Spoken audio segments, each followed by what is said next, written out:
Hi, everybody. Welcome to Half Drawn Tabletop, our third session of Tales of Tairiku.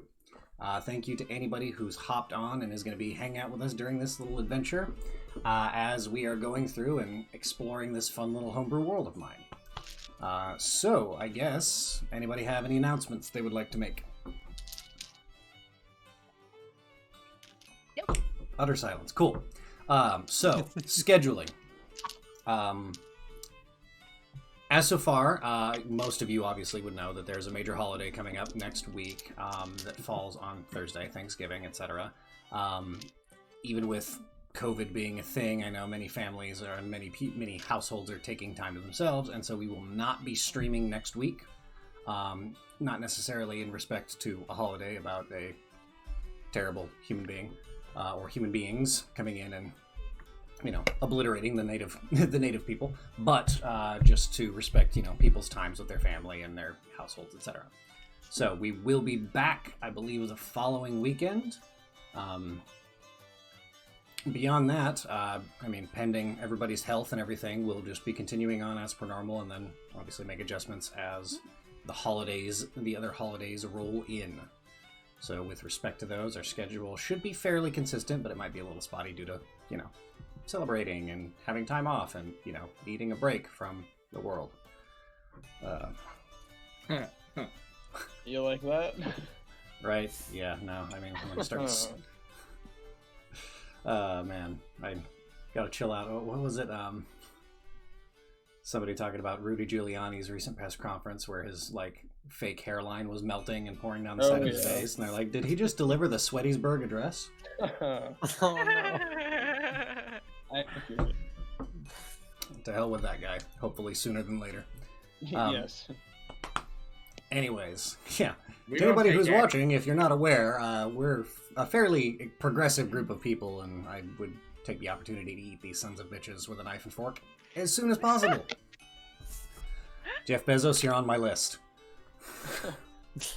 Anyways. Jeff Bezos is one of the watchers. He's like, damn, I really like these guys too. Right? Basically. So much for being an affiliate. That's He's gonna buy Twitch, Twitch just is, to ban you. That's Oh, they already fine by own me. Twitch. They already own Twitch, Yeah. Oh yeah, well there you go. I was gonna say, if I make that man feel insecure enough that he has to actually go out of his way and ban me specifically, then I've won. But he's still a billionaire and you lost your Twitch account. But I have my pride. Apparently, No that's Twitch all that account. matters anymore. I have no pride. I don't understand that. I don't have- I'll do for money. I don't have pride in so much that I have, hopefully well-guided indignation. Sometimes misguided, I'm sure, but... Hi, to whomever that is. T-Tar Speed. Or Double T-R Speed. Or Czar Speed. I don't know. Hi. Thanks for following us. So, I guess, getting into it, does anybody want to recap, or shall I? That sounds like a DM thing. Yeah, that's about right.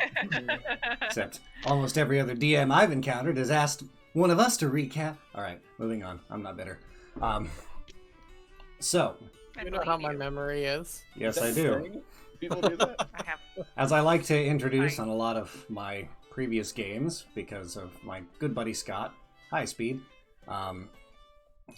introducing it like an 80s kids cartoon. Last time on D&D,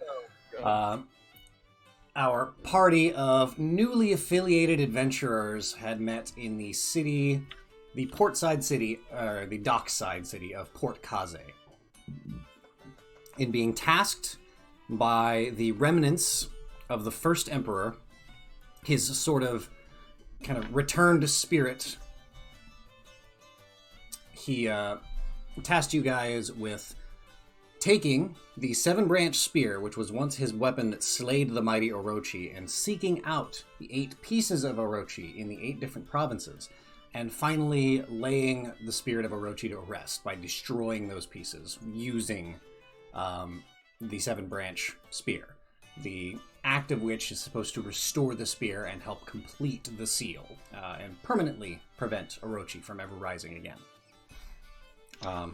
You guys were directed to find the Thief Master of Port Kaze, whom you did encounter as an Ogama, a giant toad, named Asano.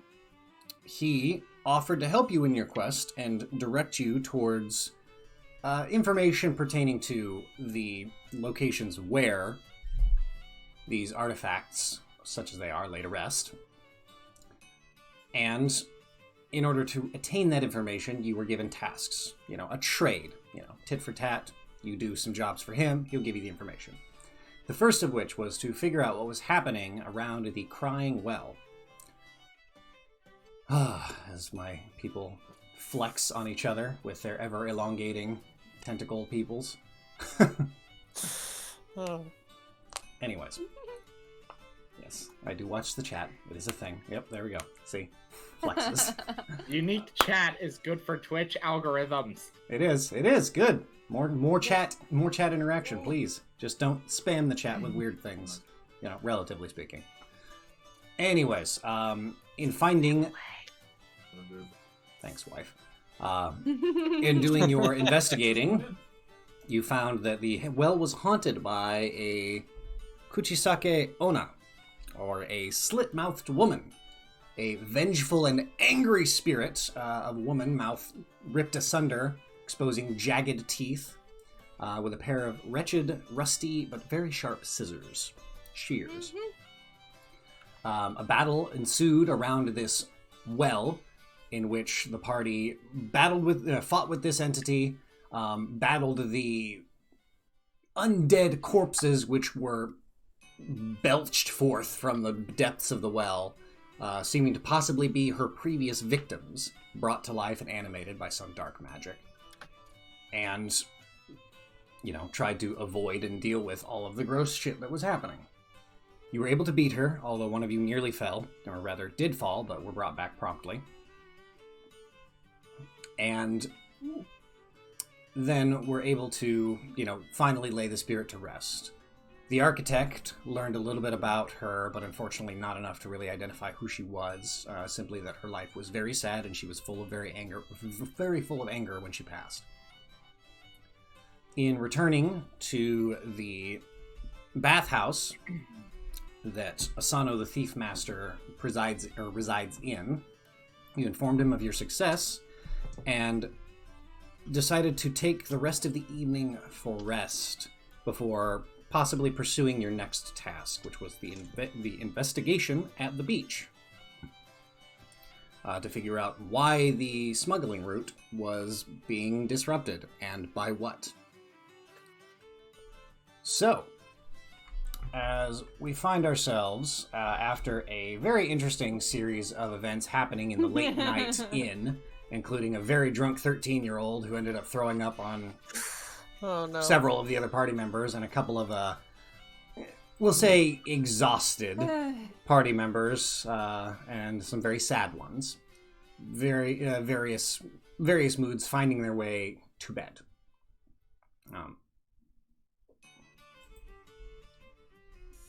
Going to block chat real quick. Yes. God, now it has wings. Hopefully everybody can hear the things that are happening. Yes. Yep. Okay, good. Oh my god. So, it is. Oh, yeah? It is a little late in the morning, as the majority of you slept comfortably but did get in late. Mm-hmm. Not too many troubled dreams. Most of you sleeping comfortably. May, you were piled upon by your Kodama for a warm and comfortable snuggle puddle. Zavis, you passed out drinking wine and have woken up just fine. Ray, your headache is astounding and very new, as you are a very small girl and got very drunk very fast and threw up a lot, so you're extra dehydrated. Sirius and Yukio, you guys both slept comfortably, did your morning calisthenics, or what you do typically whenever you get up and are getting ready for the day. Architect, you slept as soundly as you typically sleep, and then rose with nary a thing on your mind other than, tackling this new day. Lee, you slept relatively comfortably. You always kind of keep one ear open. And you rose a little after dawn, which is late for you. But as you rose, you were able to take in those few precious morning moments where you can open up a window and breathe in that fresh, salty sea air. It's invigorating. And you took a moment, knowing that you had a decent vantage point, to just kind of survey the city a little bit. And as you were looking about, you see, groups of people going about their business, several dock workers beginning their day of loading and unloading ships, merchants beginning to set up on their various stands and stalls, people who live here going about back and forth, just, your common work folk and whatnot. The rain of last night ended in, very early this morning, so the grounds are still wet, but the day is fairly devoid of clouds, and the sky is, kind of a warm and ever-growing blue. Infinite holographic titanium. And as you look out and survey the landscape, a small group of people kind of catch your eye. And you don't quite know why at first, but as you continue to look, you have a distinct kind of shock run through your system of recognition. You see one familiar figure, or I should say several familiar figures, but let me get the list here. You see 6 individuals. One amidst a group of 5, I should say specifically. 5 of these individuals have wide, black lacquered, kind of roundish hats. The jinkasa would be the style. The round, kind of a semi-conical, wide jinkasa, black lacquered straw hats. With a sigil, although the distance is far too great to make out at the moment. A simple symbol that seems to be marked on the edges of the I have a heads. spyglass. As you pull up your spyglass, you recognize that as the symbol of the Empire. Okay. These individuals are wearing kind of form-shrouding robes and typical traveler's attire with simple capes of kind of like a linen, sort of a linen look to it, a very well-woven linen that seems to have like dark purple and kind of gray stripes running through it. Kind of gives them sort of a vague, almost like shifting appearance as they move. And then in the middle, you see a figure a fair amount shorter than the rest of them, with a small round hat. You recognize this shaved head with the small hat and the little spectacles on the end of the nose. His quarterstaff kind of tapping into the mud as he walks along, a pleasant expression on his face as he looks about, seemingly just taking in the day. You recognize Mr. Matsura. And you have a suspicion. Matsura. Yeah, Mr. Matsura. You know that he's been looking for you for quite some time. And a small panic begins to rise slowly as you realize he may have found your trail. Boy. I curse under my mask. Okay. Yes. Do I... Ark. Before things pop off, because I didn't realize we had already left, at the end of long rest... You're not leaving yet. Sorry, this is just in the inn as everybody's kind of getting up. Oh. Well, at the end of every long rest, I can make 2 elixirs. Mm-hmm. And I'm going to do an elixir of flight and an elixir of, boldness. Sure. Yes, Lee. That's it.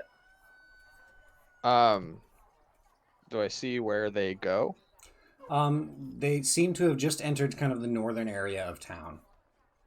You are kind of very central right now. You're just near the docks, probably 2 or 3 streets away. and they have just kind of made their way into the main, kind of onto the main road that runs kind of north to south along this dockside city. And they seem to have come from the north, which, you know, obviously 2 provinces north from here is the capital. Good. Okay. And What they are is? heading southward? Oh, they're They're coming from the north, heading south, which Okay, will and pass relatively in front of the inn that you are at currently. oh, so before they get too close, I'm gonna want to get out of view. Yeah, you guys are, you're in the 3rd story of this building, and you had a kind of a high room that was off and set to the, I would say, northeasterly side, so you're able to get like a good vantage of the street and the northern half of the city without really being seen, because there's a large tree that's been grown in a garden outside that's right nearby your window. It was a very fortuitous room to get. All right. Well, I'll pack up any things that I had in the room into my satchel, and I will go down, like near the entrance floor to the inn, but like still sort of chilling up at the stairs and just keep an ear out if they come inside the inn. Gotcha. Just kind of hanging out on the landing above, up to the 2nd story. Yeah. As you go down, you pass by Cirrus and Yukio, who've already gotten themselves ready and have just kind of made their way out into the hall and seem to be exchanging some small talk. Nothing super in depth. Mostly just Cirrus talking to Yukio and Yukio pretending to listen. You see, as you do, May and Zavis both kind of coming out of the rooms, or rather, Ray tumbling out of the room a little bit, kind of like stumbled forward, and May kind of sort of concernedly following, but also slightly bemused, and Zavis opening the door and stretching. The architect is also, you see his door is opened, but he's still kind of like busying himself, grabbing a few things. Yes, May? Before leaving my room, I would actually like to take out my herbalism kit and attempt to make some kind of homeopathic, natural, like hangover cure. Yeah, make a medicine check. Type of tonic, like one of those horrible green, bubbly things that you're probably better off not drinking in the first place. I got a natural 20. I was going to say a feudal Japanese Alka-Seltzer. Yeah, I got a natural 20, but with my +9, it's 29. Okay, knowing some herbs and combining several different kinds of mint and root, you're able to make a concoction that is not the worst tasting. It's kind of... have you ever had Fernet Branca? Rob? No. Okay. I've got a bottle of it. To anybody who's had it, it's very much like Fernet, just a semi-bitter herbal menthol sort of flavor. Not the most. It's extremely intense. So the first sip, you're like, but after a couple of sips, it's not going down 100% willingly. No, like, May's gonna have to like keep my mouth open and pour it back into me. If you she like go wants to take a sip and then you go to like way. put it away, and she just puts her hand under the bottle and just gluck gluck gluck gluck gluck as you, oh god, end up sucking it down. And although it makes your nose immediately run and you feel your ears pop, but would that be animal handling? I'm kidding. After a sharp, frigid inhale, the menthol calm settles your stomach and your queasiness largely dissipates. Your head still hurts, but you don't feel like you're about to throw up what non-existent breakfast you had. And you kind of are able to like stagger out, like bloodshot eyes, looking for some sort of urn with water in it. You just kind of grumpily 13-year-old dragging part of your like clothes or your blanket or whatever kind of behind you, absent-mindedly forgotten in your hand. Yeah, better there's in than out, little one. Nothing worse than a hungover child. They're so annoying. But yes, you see your companions all kind of variously arraying themselves or getting up as you pass on by. Is there anything you'd like to do? So hold on there. Would you like to clarify how you know this? Not unless you have a warrant.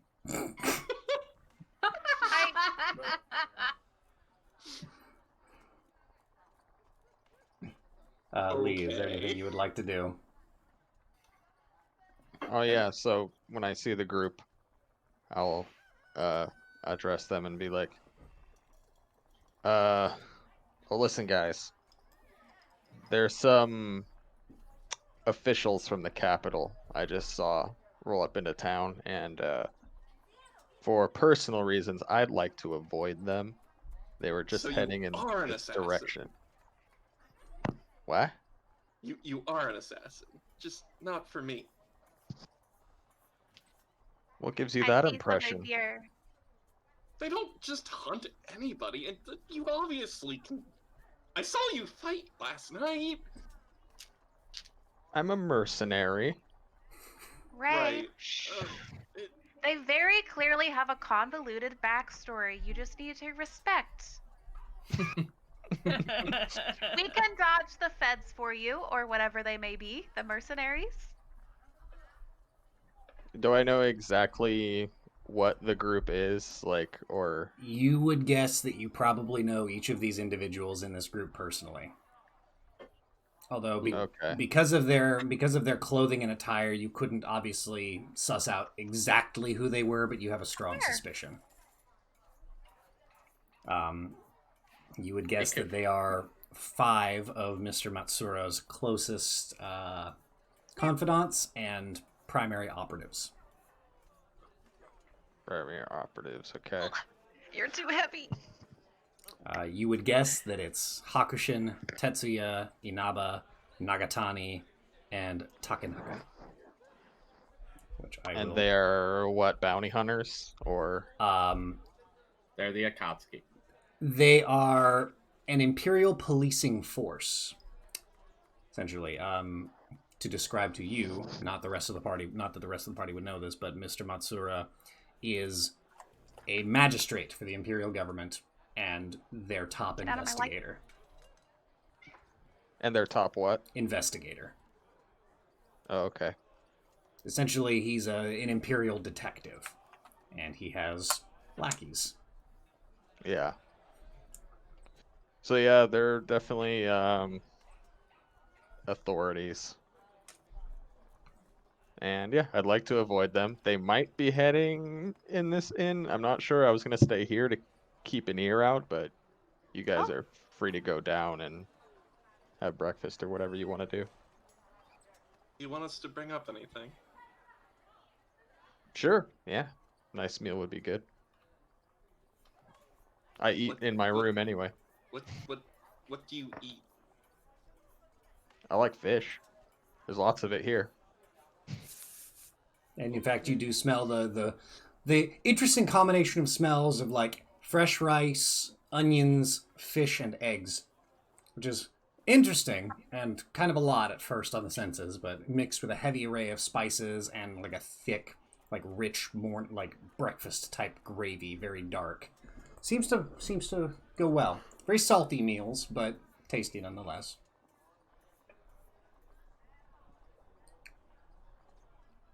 Alright, so if we're headed downstairs, Ray's going to purchase... The only experience that... When somebody says fish, she's thinking fancy sushi bullshit. Mm-hmm. So she's going to try to order that from the counter. What you get slid forward is essentially like a donburi bowl. It's a rice-based with a thick slab of fish over the top of it that has been like fried basically in oil, with a thick dark gravy and a single like runny egg set over the top of it with a few different like spices and sauces thrown over top. So going back over to May, you think he'll eat this? I mean, wait a minute. No, the other shadowy one, Yukio. Would he eat this? Probably. What, okay. you assume I would know? I mean, he said he likes ninjas thing. I've known him just as long as you, thank you. Oh, okay. That said, that does smell delicious. Yeah, it does smell really good. It's very salty, but very yummy. Ray will leave this one in front of you, go back, get another one, and then take the other one up to in that case, I will not order one, and I'll just take this one. Okay. Yeah. All right. As you guys get your food kind of disseminated and whatnot, Cirrus. Yes. as you're passing by down on the base floor, as you go by the main counter, the person currently attending the shop is, or not shop, but this particular location. Sorry, let me make sure. You guys are at the stand. You are at the Daidoji Inn, or Daidoji's Inn. Okay. Daidoji himself is not working. Daidoji is an older elf and one of the ones that checked you guys in late in the evening. It seems his daughter is attending. The young elven woman is very well dressed, very well kept. This is a very nice establishment by comparison, although the food is a little more rustic than the actual decorations would imply. Her dark hair is back and up and kind of held at a nice little ornate bit, and she's wearing a fairly fancy silk yukata. But she notices the lot of you and kind of picks you out of the group and goes, "Oh," and kind of waves you down. I'm very sorry. I don't mean to interrupt, but you and your companions were at the well last night. Word has gotten around that you were the heroes of the evening, dealing with the woman. That is correct. We were absolutely there. Definitely are doing. I know it might be a bit much to ask, but we have a fairly sizable breakfast crowd, and we are trying to drum up a little business.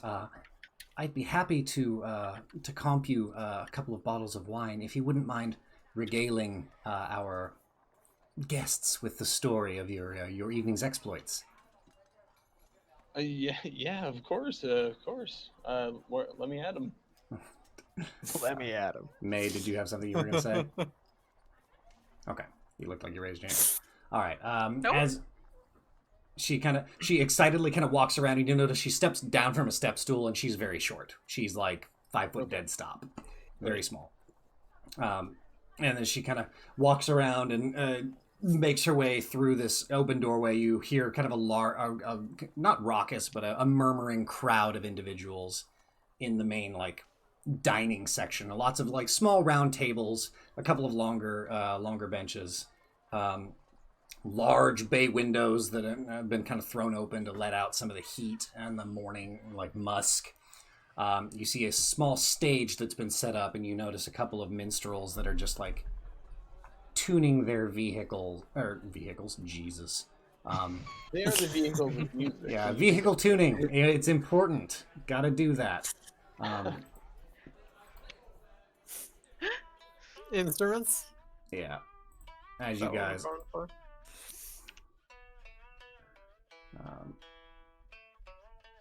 hopefully this is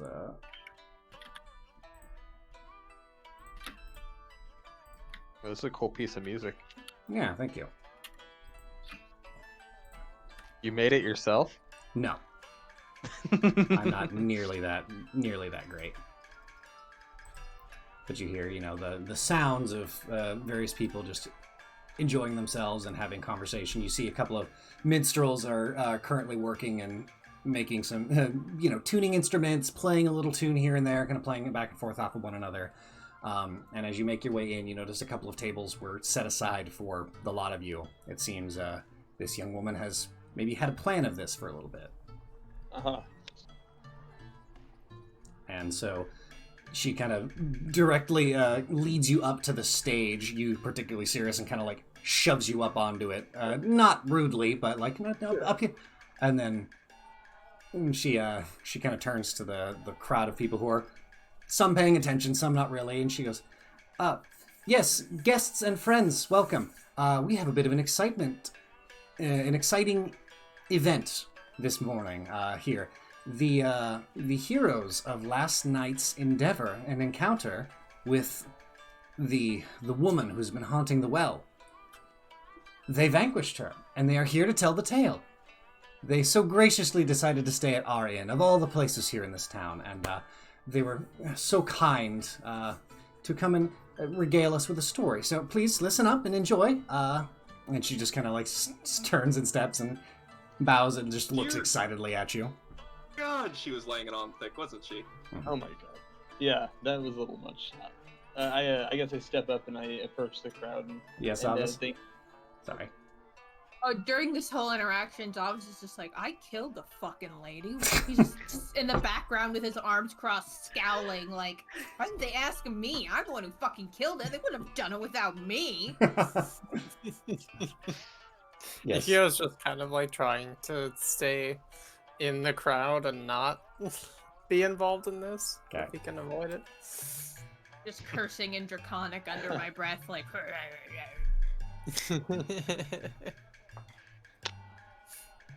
Yeah. So I'll thank the woman. Did I get her name when she was leaving? I don't think I. She didn't actually offer you her name. She did not. She did not. Nope. Okay.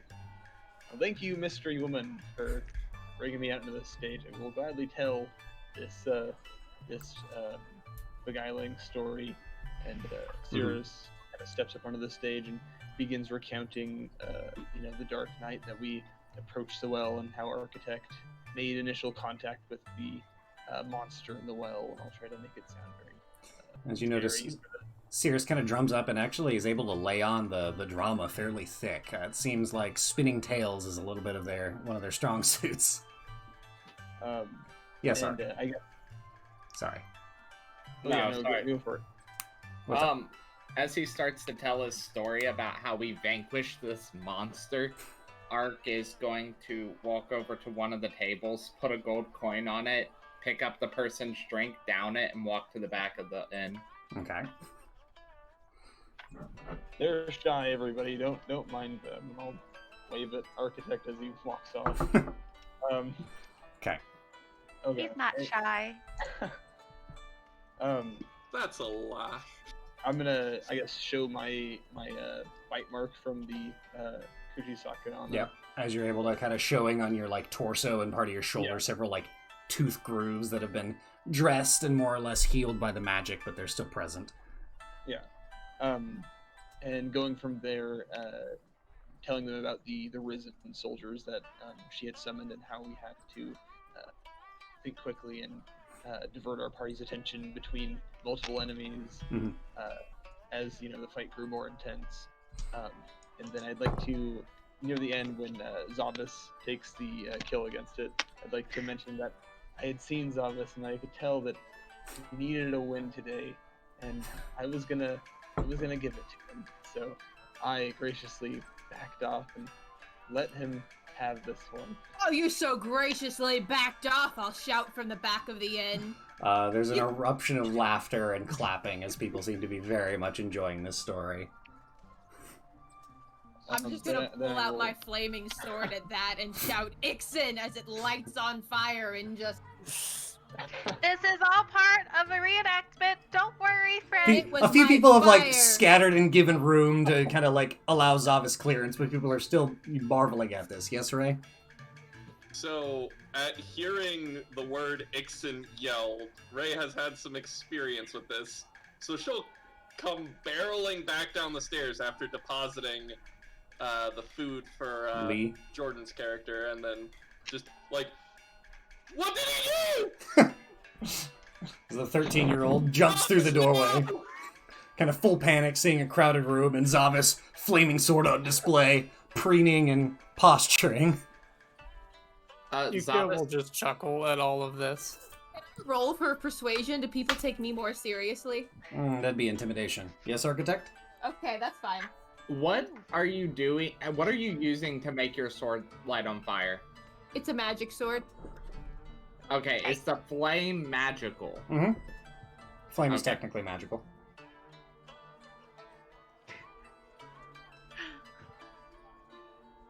$21 for intimidation. 21. Several of the people kind of you hear this as you've presented your flaming sword, and a few people kind of turn back, but then you hear a couple of people shout. One person in the back's like, "The foreign knight, yes!" And then the kind of the crowd murmurs in agreement. A couple of people clap.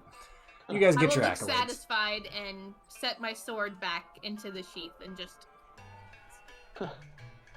I guess near the end, Cirrus will, kind of calm everyone down by saying, and near the end we collapse the well. I know that may have been where you got your water from, but there will be no more monsters at the very least. Okay. There's an eruption of cheers as people are have enjoyed this telling of the tale. And as you kind of step down and are walking back, the young lady has produced 3 bottles of very fine wine, and she's happily kind of handed them over to you and shaking your hand and going, "Thank you very much. I'm just Tatsuna." gonna grab a bottle, just a whole bottle. I'm Tatsuna. My father, Daidoji, owns this inn. I'm gonna look at her and wink at her and be like, "Nice to meet you." She blushes a little bit. As you guys are kind of giving your things and you make your way kind of back towards the entryway between the breakfast hall and the main entryway. Ark. As you had made your way to the back of the inn and walked your way out, you see kind of still half paying attention and, kind of drinking this morning brew kind of bitterly. You notice an individual walk in. He's a short man by most accounts. So let me make sure I have my details correct here so that I'm not screwing this up because it's important. 24 natural perception. Mm-hmm. I notice everything. He is a shorter man, an elf. His ears kind of just highly pointed but fairly close to his head. His head is shaved bald and he has a small mustache and beard, just very simple facial hair, which for elves, as you know, takes a while to curate. On top of his head sits a small, round hat, almost like a bowler cap, but just a simple cap. He's wearing fairly comfortable but very well-made traveling robes in kind of purples, blues, and grays. He has a quarterstaff in hand with a muddy bottom. And simple traveler's sandals, although his are fixed with wooden stands, essentially, to keep him slightly up and out of the mud. He has the official Imperial seal emblazoned, not super predominantly, but emblazoned on the left side breast of his kimono top. And he has a small pair of pince-nez glasses that are they're little square spectacles that kind of just rest on the end of his nose. He's nerd. Huh? Yeah, he's got fairly decent crow's feet creases. He's definitely a bit older for an elf, middle-aged to older. A little rounder amidst the midsection than you might expect, but seems spry as he kind of wanders in and kind of setting his staff to the side, walks in and kind of takes you. He looks at you and you see he takes you in one glance and then just keeps. He smiles politely at you and nods, and then keeps going. But in that moment, because of your perception, you notice that he looked at you and probably had a pretty quick assessment of just about everything that could be picked up from you visually. He seemed to have a very keen eye. As he steps, he just kind of leaned his head in, listening to the story, and then smiling a little bit to himself, almost as if some small private joke of his. And then looking around and turns his head back to you. So I take it you are one of these heroes. I am one of the members of the party.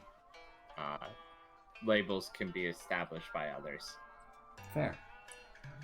You strike me as a little bitter this morning, my good friend. Let's call it a morning. Understandable. It is always sad. I hear this tale of a spirit vanquished late in the night. I would say more of a young woman murdered without a chance of redemption. Ah, yes. It is a shame. Such souls, they often are caught amidst their own rage and grief, and sadly, it's like putting down a beloved animal that's too far gone. Though some would disagree whether or not they're too far gone. I'm not one to judge. I never said anything about her being enraged. Do you know about her? I was here early this morning. and was able to get the talk of the town rather quickly. Forgive me, my name is Mr. Matsura, and he kind of bows to you in a more formal sense. I'm quite learned and quite studied, so this is a spirit that is familiar to me, not personally, but I know of its kind. So I was able to put together the pieces, so to speak. All right. Are there pieces I'm missing? Oh, I'm sure there are pieces we're both missing, but unfortunately those details may yet be lost to the wind. But keep an eye and ear open. I'll do the same. Understood. Speaking of, you wouldn't happen to have met an odd man, not much taller than myself, lanky, with a tail. Everyone in this town seems odd, and there's a lot of tails. I'm really confused on the number of tails. I will have you make a deception check for me.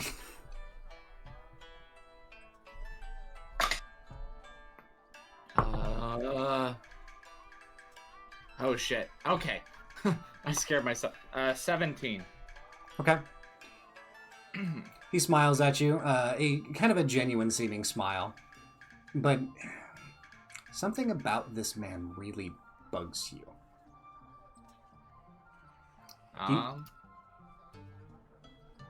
Can I... What would that even be? Insight, wouldn't Insight it? would be... Go ahead and make an insight check.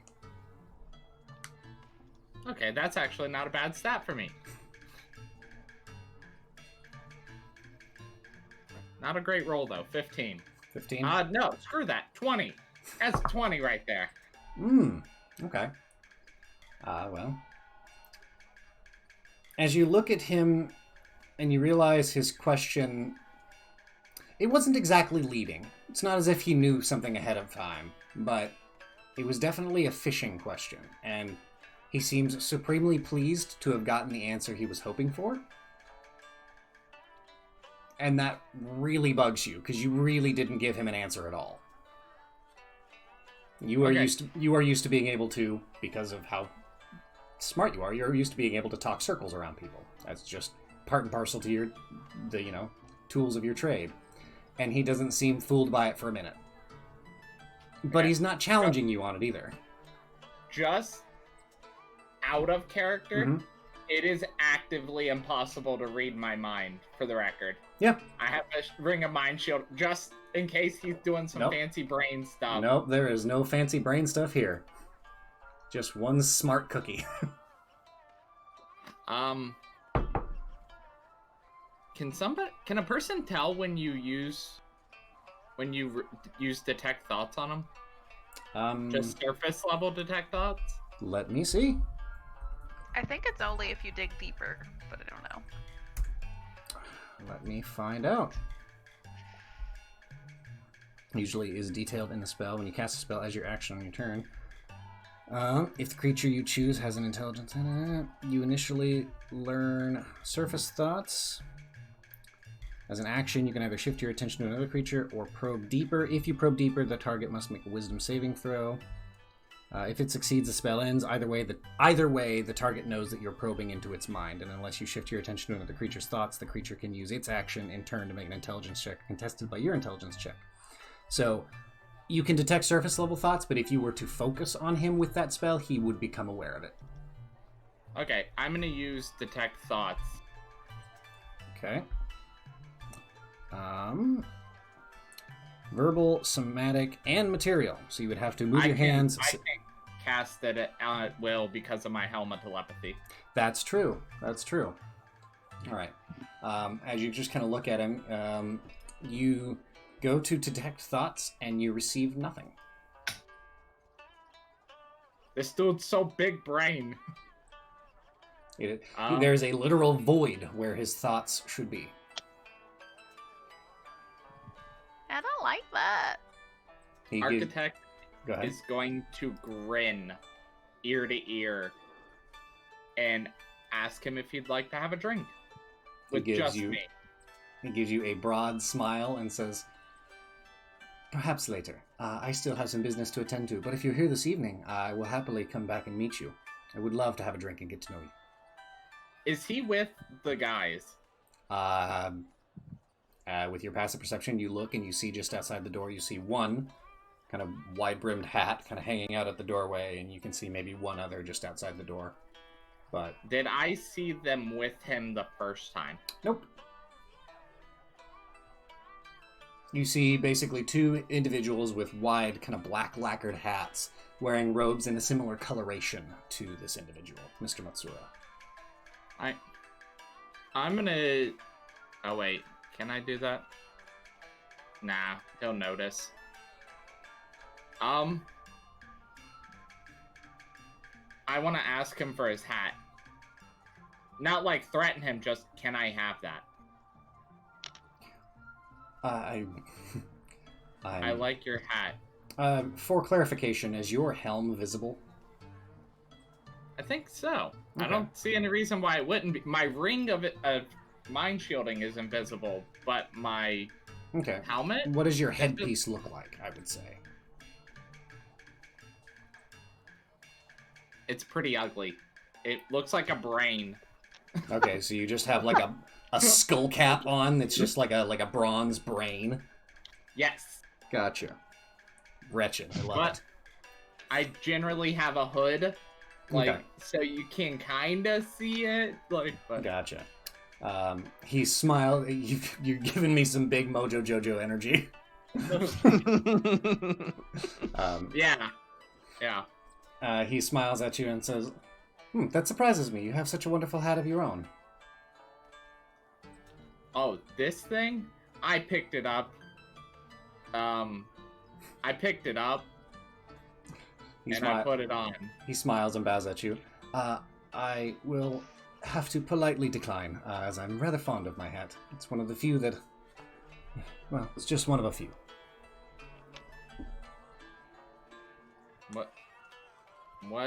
What if, okay. Sorry, my father used to make these, and he's long since passed. This is one of the last ones that's still in good repair. Something I remember him by. What did he pass? Oh, passed into the other world. He died some years ago.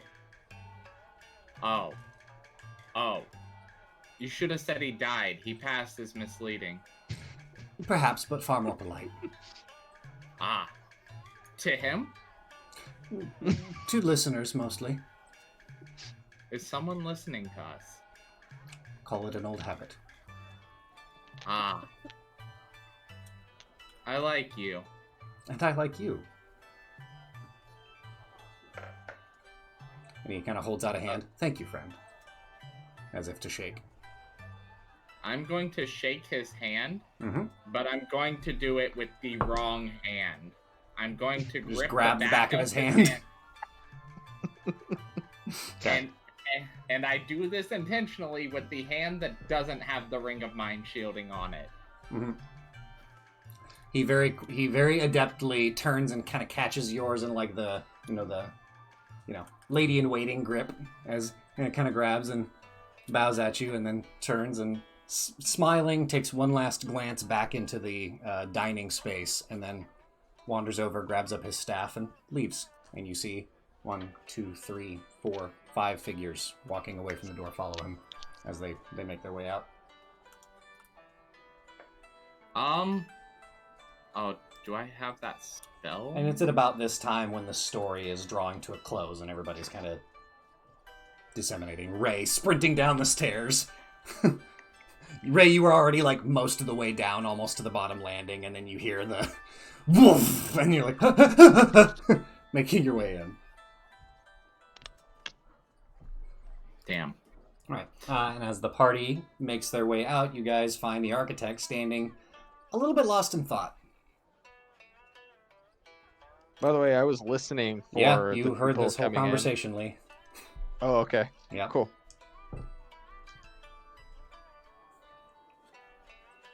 I'll look at the architect and be like, you all right there, buddy? He wouldn't give me his hat.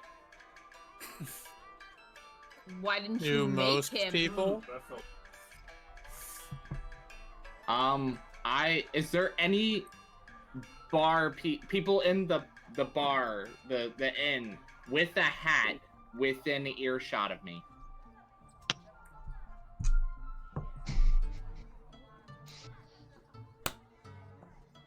Yes.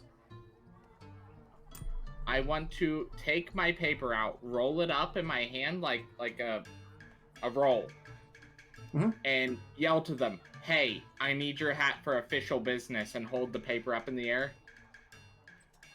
Make a persuasion check at disadvantage. There's 0 context. Hey, that's actually a thing, and well, you'd have to be in the right get up to get away with it. Yeah. But... And he's definitely not. He's got a Mojo Jojo cap and some foreigner's clothes. I'm so annoyed because my first roll was a nat 20 and then my second roll was a 14. So I was like, this is some bullshit right here. 15 in total. The person you address kind of surprised quickly and hurriedly moves away from you. Yes, Zavis. That whole interaction, I'm literally just watching him with a face like this and just chugging a bottle of wine. Like, what the fuck? The wine's pretty good. While he's hurried away, does that mean his perception is lowered?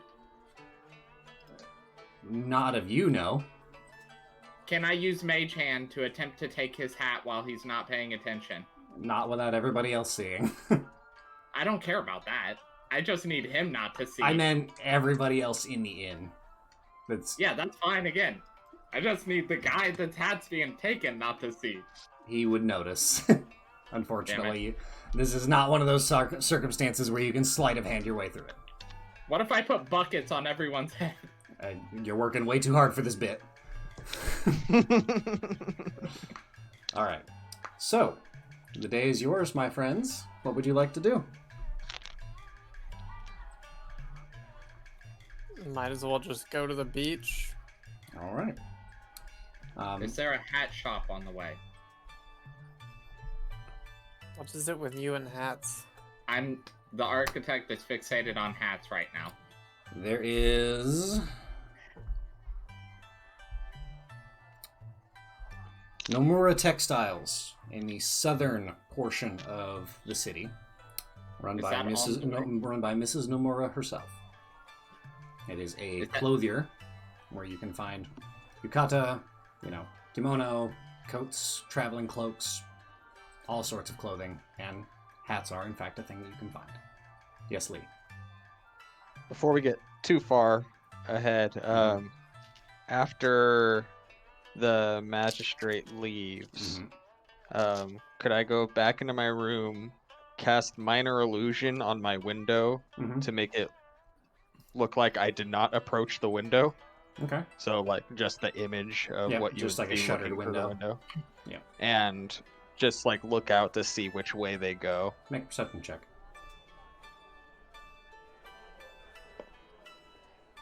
That is a natural 20. All right. Oh my gosh, is this layers? Is this what he looked back at the inn for? And it's a total of 27. 27 as you deftly make your way up. You find a room that happens to have an open door that is actually facing the street, as yours was not. You cast your spell, quickly moving in. You actually move past what looks to be a very recently vacated bed as you kind of look out, still hiding yourself instinctively, and you look out and you see good old... Sorry. Oh my... Mr. Matsura and his cadre of cohorts step out onto the street, and he kind of looks left and looks right, and then heads kind of at an angle across the street a little bit southwards and seems to be heading towards the docks. Which is not in the direct line of where you guys had intended on investigating, but it's maybe in that direction, depending on how far down the beach he goes, if he goes down the beach at all. Okay, thank you. Well, this is very stupid of me. I have had...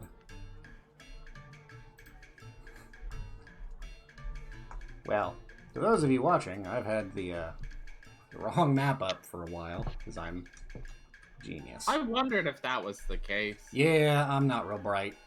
Sometimes. I just assumed I was the dumb one. No, that would definitely be me. Cool. So, you see them heading towards the docks. Okay. The direction you were given meet for back the up with the party then. Yeah, the direction you guys were given for the actual like beach encounters was a fair amount south, but you weren't given a whole lot of details. Right. All right, we need to get rid of GB Paramac.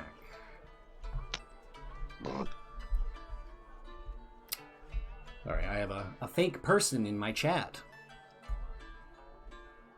Oh, I can't yes. believe it. Yes, That and- happened. but he's just trying to help you become famous. Why are you getting rid of You him? can buy followers, prides, and viewers. Sure. Yeah, you can buy money. I am going to. I like how all of like the normal words that aren't even a link are all messed up. Yeah. Well, yeah, Why? that's what happens when you talk in big brain. That's what happens when you talk in big brain. Yeah, it just adds punctuation randomly.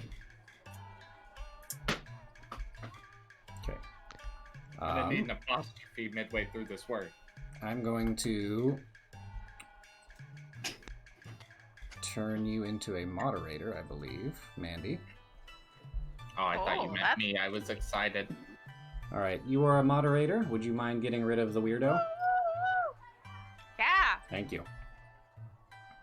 once it loads. You're like your husband's bouncer now. Basically. Sup? I need to go do like an outfit change and come back in a muscle tee. Okay. And yeah, you need a black eye for that. I think Cool, bouncers alright. have to fight. Oh, I can't hear very well. All right. I will mod a few people and then What was that person's Okay. name? Because my chat GB reloaded. Paramac 35. Okay. Dude, mod powers. So, Good boom, You are boom, the thing, Mandy. Get a bot. yes, I turned a few people into Okay. moderators. So They're not here anymore, so I can't ban them. But that's okay. yes. Oh, I got it. Oh, Sweet. Thank I you. have mod view on, so I can. There are like buttons that appear next to their messages that I can just ban them, time them out, or delete their message. Excellent. there you go. So yes, we now have official mods for the chat. Thank you. Of course. Me being a creep, I can figure out who they are. Haha, I now know who they all are. Waha. All right. So, you guys have gathered yourselves up. You've regaled the excited crowd with tales of your exploits. Had an interesting encounter so far, and acquired, well, most of Zavas's bottle of wine is largely gone at this point. But, Cirrus, you have 2 very nice bottles of wine. Nice. What would you guys like to do? Well, I figured we should probably start heading out. Okay. It's the beach. Yep. Oh Well- yeah, Each episode. Yes. Pretty early for a beach episode. It is, right? the text, the hat place. Is it on the way? Yes, it would be on your way out of town. You can stop by the textile shop. Okay, just making sure, because I don't want to like backtrack because they're gonna get mad at me. So I'd have to go invisible and then go there and then meet them at the You beach. pass by Nomura's textiles and you're able to pop in. Okay. Gathering, there is a wide array of hats. What kind would you like? Oh, I'm talking to the lady now. I want the guy's hat I saw earlier. Do you have that? She just kind of squints her eyes at you, pursing her lips ever so slightly. We have a wide selection, and this is a port filled with foreigners. You might have to be a little more specific. I need a hat that says I'm important, but not too important, but pretty important. Do you have a hat that doesn't say any of that? Yes. And she Is- turns is around it and big? grabs you a simple, just round-topped hat with a brim. Just flat brim, round top. Slides it across the counter. Perfect. I'm gonna grab a handful of gold from my Mhm. pouch, put it on the table, and leave. Perfect. She scoops up the gold without a word and turns her back to you, letting you leave with this very, very basic hat. Okay. All right. We can carry on. I have a hat now. Yes, as you balance the hat on top of your weird little skull cap brain helm, as it squeak, slides on pretty well. I'm very proud of you, Ark. You got what you wanted. He's gonna do like the across the brim flick thing. Mm-hmm. That's cool. We should go. Yeah. All right. As you guys make your way down and you start heading down towards the beach, the city, the beach itself, although far drier than the muddy dirt streets of the port itself, still fairly wet sand. It is currently high tide, although the tide is receding as the morning is beginning to give way, and you're able to make your way along. It is a fairly long stretch of beach, and the beach itself is fairly wide. The ground around here is very flat, with little copses of tall grass and kind of shrub brush for pretty much as far as you can see. You see the beach itself does kind of hook and twist a little bit, kind of curving eastward at first, and then back westward as it seems to have sort of a jagged, twisting, kind of sawtoothed look to it along the way. You see kind of large rocks, not like cliffs per se, but there are large rocks that seem to have been weathered away by the wind and sand that are surrounded by tall grasses. And then, you know, a fair distance far back, there are little like kind of twisted coastal trees. So I would like for somebody to make either a survival check or an investigation check. I have really high investigation, but if somebody's got really high survival or just generally wants to do it, My I got good investigation's a survival. +8. Otherwise, yeah, mine's a +9. But if somebody else wants to do something, Ark has been very active. No.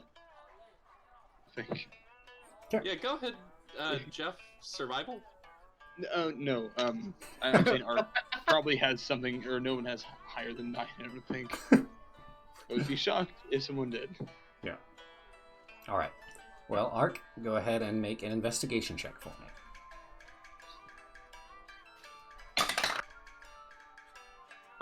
That is a 22. 22. As you make your way down along the southern beach,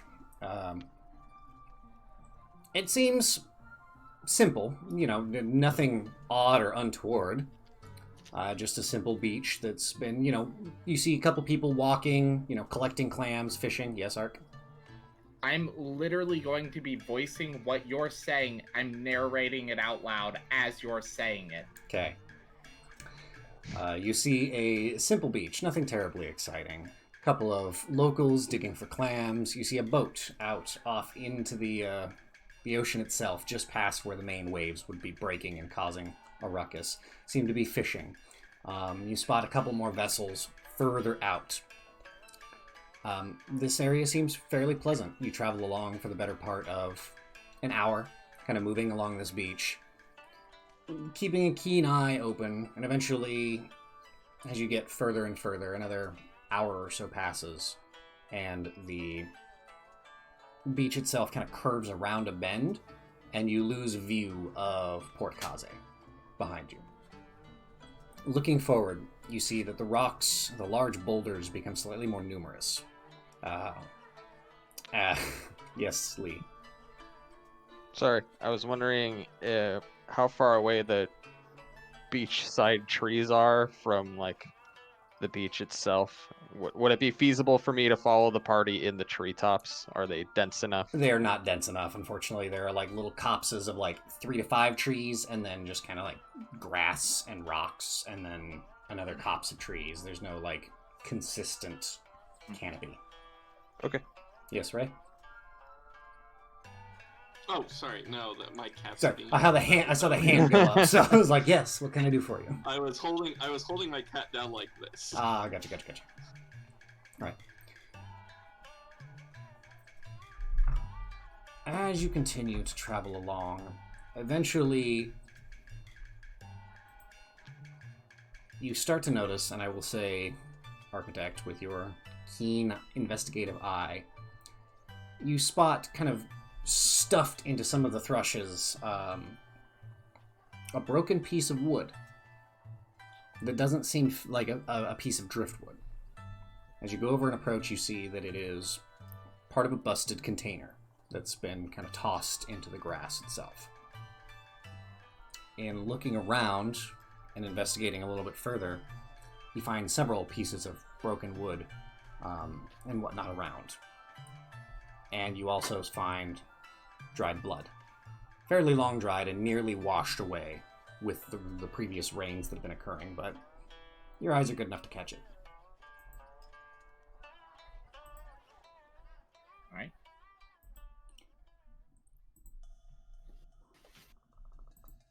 As you're looking kind of further, you notice a small trail that seems to have been kind of carved along the beach, and it leads around you'd almost call it a hillside. It was one of those large rocks or boulders with a bit of like dirt and sand that's kind of been piled up on one side of it, and a bunch of grass has kind of grown over it, almost making it appear like a hillside. Though the ocean side of it is exposed rock that's covered with a fair amount of just, lichen and algae. This path of grass kind of cuts through and around that. And as you make your way that way, the party following along, you see that once you get kind of around that large boulder, you see that the ground itself kind of gives way down deeper into a small valley kind of below you, or kind of a drop. You notice that the trees are a little bit thicker around here, and they seem to be kind of growing along the sides of this little ravine, this gully, if you will. They're kind of growing thicker, and it seems like something you would walk by and not really think a whole lot of, just maybe a den where some animals might be. But as you continue to press in, you see more marks of blood and some tattered cloth. Stuff that hasn't been washed away, thankfully, due to the tree cover. The grass is growing to be about waist high to getting close to chest high. Thankfully, the majority of you are tall, although Ray, the grass is about getting up to your chin level. It's thick. There's a lot of grass here, and as you kind of are combing your way through and pushing and looking around, you see and come upon 4 corpses.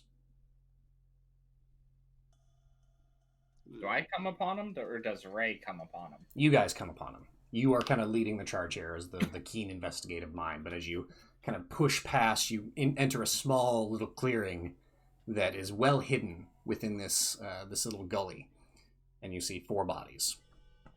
Their clothing tattered and shredded. The smell that hits you is fairly immediate. They are rotting. They've been here for some time. Mostly rotted, I should say. Just that wretched rot meat and old fruit smell. There's a large kind of thick amount of flies that have just been buzzing around them. And as you look, you see their bodies are bloated with decay, and several of them have these large, puncture wounds, holes have been punched into them. And those seem to be the majority of the ragged and, bloodied wounds. Yes, Otis? I'm gonna look over at Ray and be like, looks like you get to see some dead bodies today. Is this your first time? It is, Ray. These are the first humanoid corpses you've ever encountered. There were living corpses back at the well. There were living corpses back at the well. Not quite the same thing. Yes, Architect? Architect's gonna go up to where the general area of the bodies, get down on near the ground, sniff one of the little blood spots, play with the dirt, pick some grass, hold it up and drop it, and then stand up and go, I thought so. They're dead.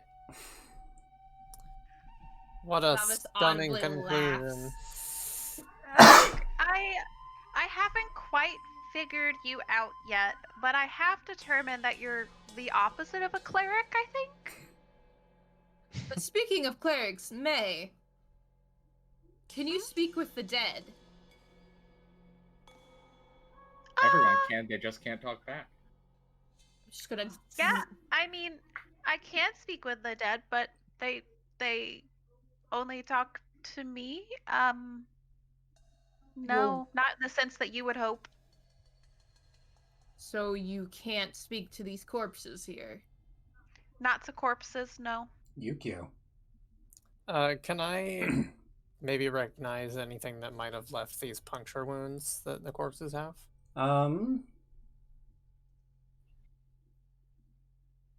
What brain-based skills do you have?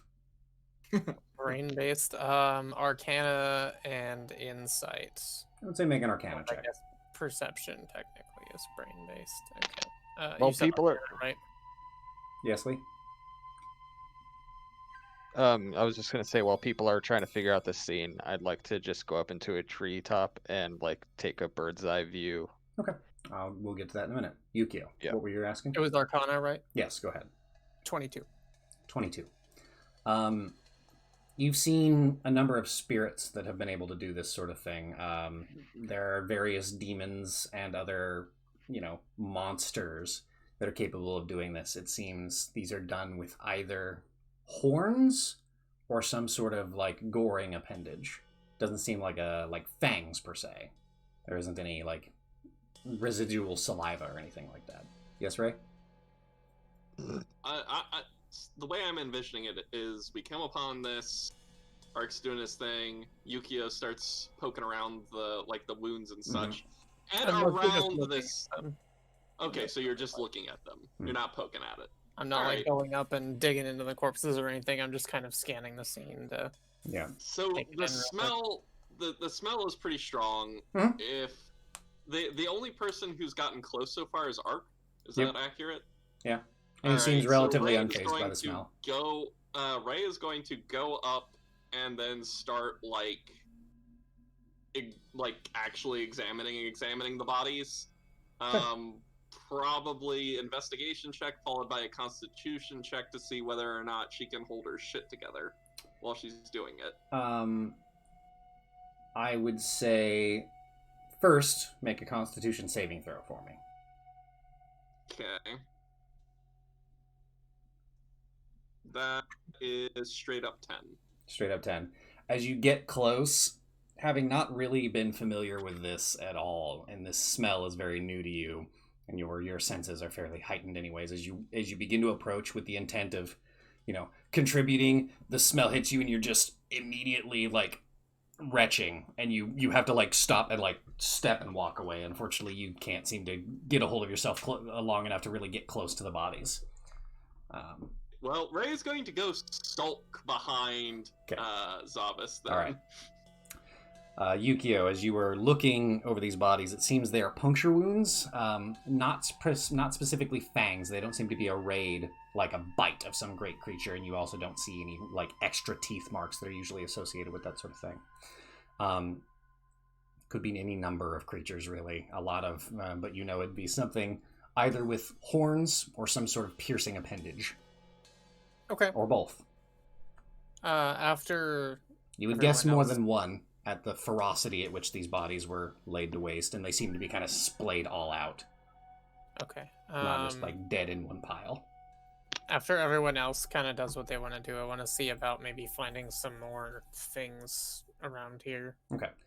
Lee, you said you were going to take a bird's eye view? Yeah. Go ahead and make a perception check.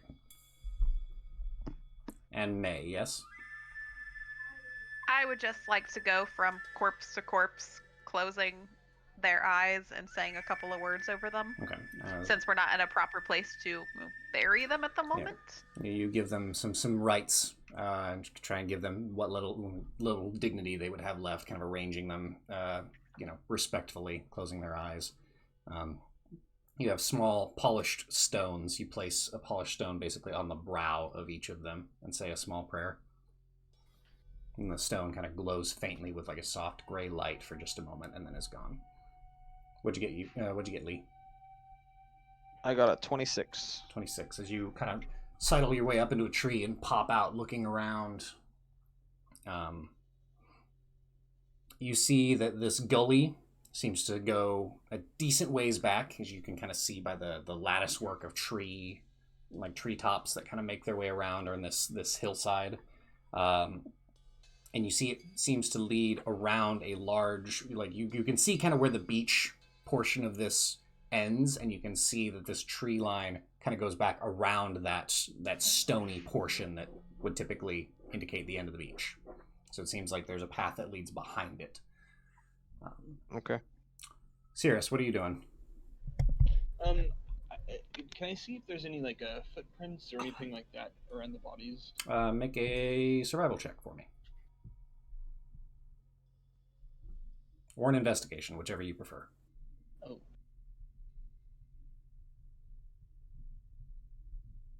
Survival. 15. As you're looking around, you see old footsteps that seem to probably match up and belong to these individuals. But the thing that distinctly sticks out to you is you see large gouge marks in the sand and the dirt around them, almost as if like the limbs themselves were pointed. But they're sizable. They're like bigger than a softball around. Okay. And they're deep gouges that seem to move. Kind of hard to determine exactly what or how many sets. You're not exactly sure, but something seems to be walking on some sort of spindly limb Pointed. or limbs. Yeah, okay, I'll point it out to everyone. Reminds you of like giant bugs. Sure. Does that help narrow it down for me at all? It does, actually. Could be some sort of spider demon. The ones that you are the most familiar with that actually are beach dwelling, as you've actually dealt with and battled some of these before. They are called Ushioni. Ushioni. They are massive. They are creatures with massive spider-like bodies with the heads of angry feral bulls. Large horns, big angry jaws that gnash and gore and stab. And they are ferocious, and they are not common in this area. Or at least they weren't common in this area. But they do rove beaches and attack travelers. And they typically they typically only come out at night. That definitely sounds appropriate for what we've got going on here. So yeah, I'll relay that to the group that I believe that we're dealing with Ushionis, was it? Ushioni, yep. Zavas will, sounds exciting. Where are they? Unclear at this time. That's not fun. We just Is got this here. Give me a break. something I would be familiar with? Specifically, no. This is not a spirit you've encountered. You are from fairly far inland, and this does seem to be a coastal entity. I just want to make sure it's not the same kind of spider. No. Okay. Goddamn spider demons. Ruin everything. Goddamn spider demons. That's for like 10 episodes from now. Chill out. Yes, Ark. Ark's going to address the party. Wait, is this like been said out loud? There's spider demons? No. That was just me doing meta commentary. Oh, spider. I mean, yes. Yukio did say they are different. Ushioni. He probably didn't go into too much detail unless you asked for it, I imagine. I was going to describe them. Okay. But... Yeah. Okay. They are large spider-like bodies with bovine heads, usually with a large set of horns. Human-sized? Bigger than human-sized? Bigger than humans. Okay. So yeah. Wonderful. Do you think these are around here now? I'm I sure hope they're so. nearby. I will They come take a active look. at night, but I'm sure we could find where they're nesting. If they nest, I assume they nest. Stories I wanna- vary. Yes, Ark. Okay. I want to drink my elixir of flight. Okay. I also get temporary hit points from this, 2d6 plus 5. Cool. That would be 10 total. Okay, so you get 10 temporary hit points, and as you look down your draught, you are able to fly. Alright, I'm going to start walking up an invisible staircase. And Like, I'm just kind of... Yes, Lee? I'm gonna come back down and like still hanging on a low branch of the tree. I'll ask, have we identified the bodies? We haven't identified the bodies. We have identified the spirit, though. Yes, right? Yeah, I heard that. Good job. Let him finish. But yeah. Okay, so after that little conversation, Ark is just walking up into the air.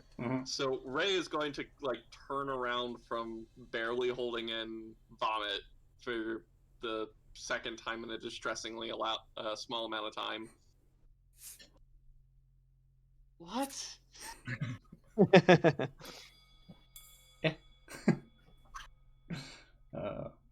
What spell did you use? I just drank this and now I'm high. I'm gonna throw the empty flask down to her. As a small glass vial comes tumbling down, and you kind of tink, tink, tink, tink, tink. Just an empty vial. She's going to start beating her head against Zavis's shin. Looking at her like, what? All right, I take it you are getting a literal bird's eye view there, Architect? What's that? Are you getting a literal bird's eye view? Oh yeah, I'm like going up pretty darn tootin' high. Okay. High enough to where I can get everything I see would be still clear to me, but to pretty much the maximum height where I can see well around us. As you do, you get up fairly high, and you see a secondary beach just kind of over that large mound that cuts off the end of this beach as you guys had approached and gotten nearly to the end of it. You see a secondary, seems to be smaller beach, a little bit like deeper. There's more sand, and then you see a large collection of like trees and rocks. It seems to be like a kind of a hit, not hidden per se, but a lesser frequented cove.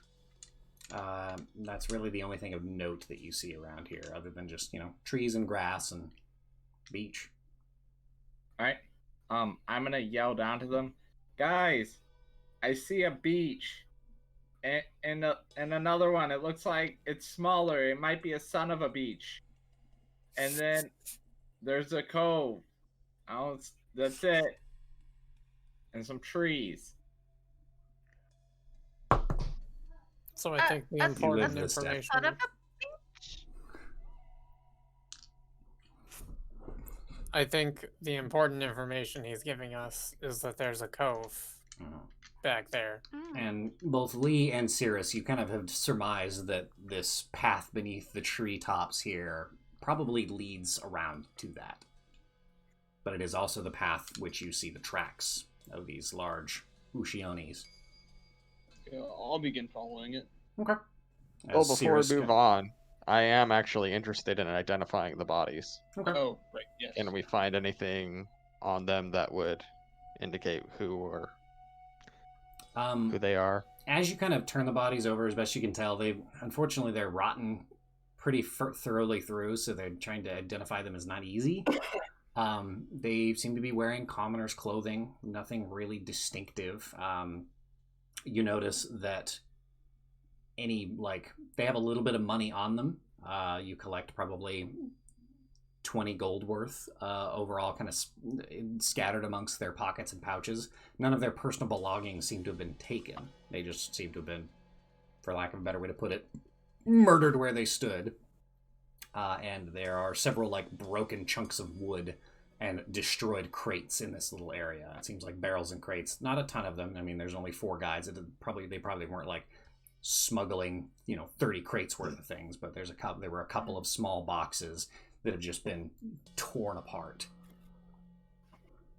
Okay, we think these are some of the Master Thief's men. You would imagine these have all the markings, at least in your experience, of smugglers. Okay. So you would guess this is probably the Thief Master Asano's crew. Okay. That never reported back. Sense.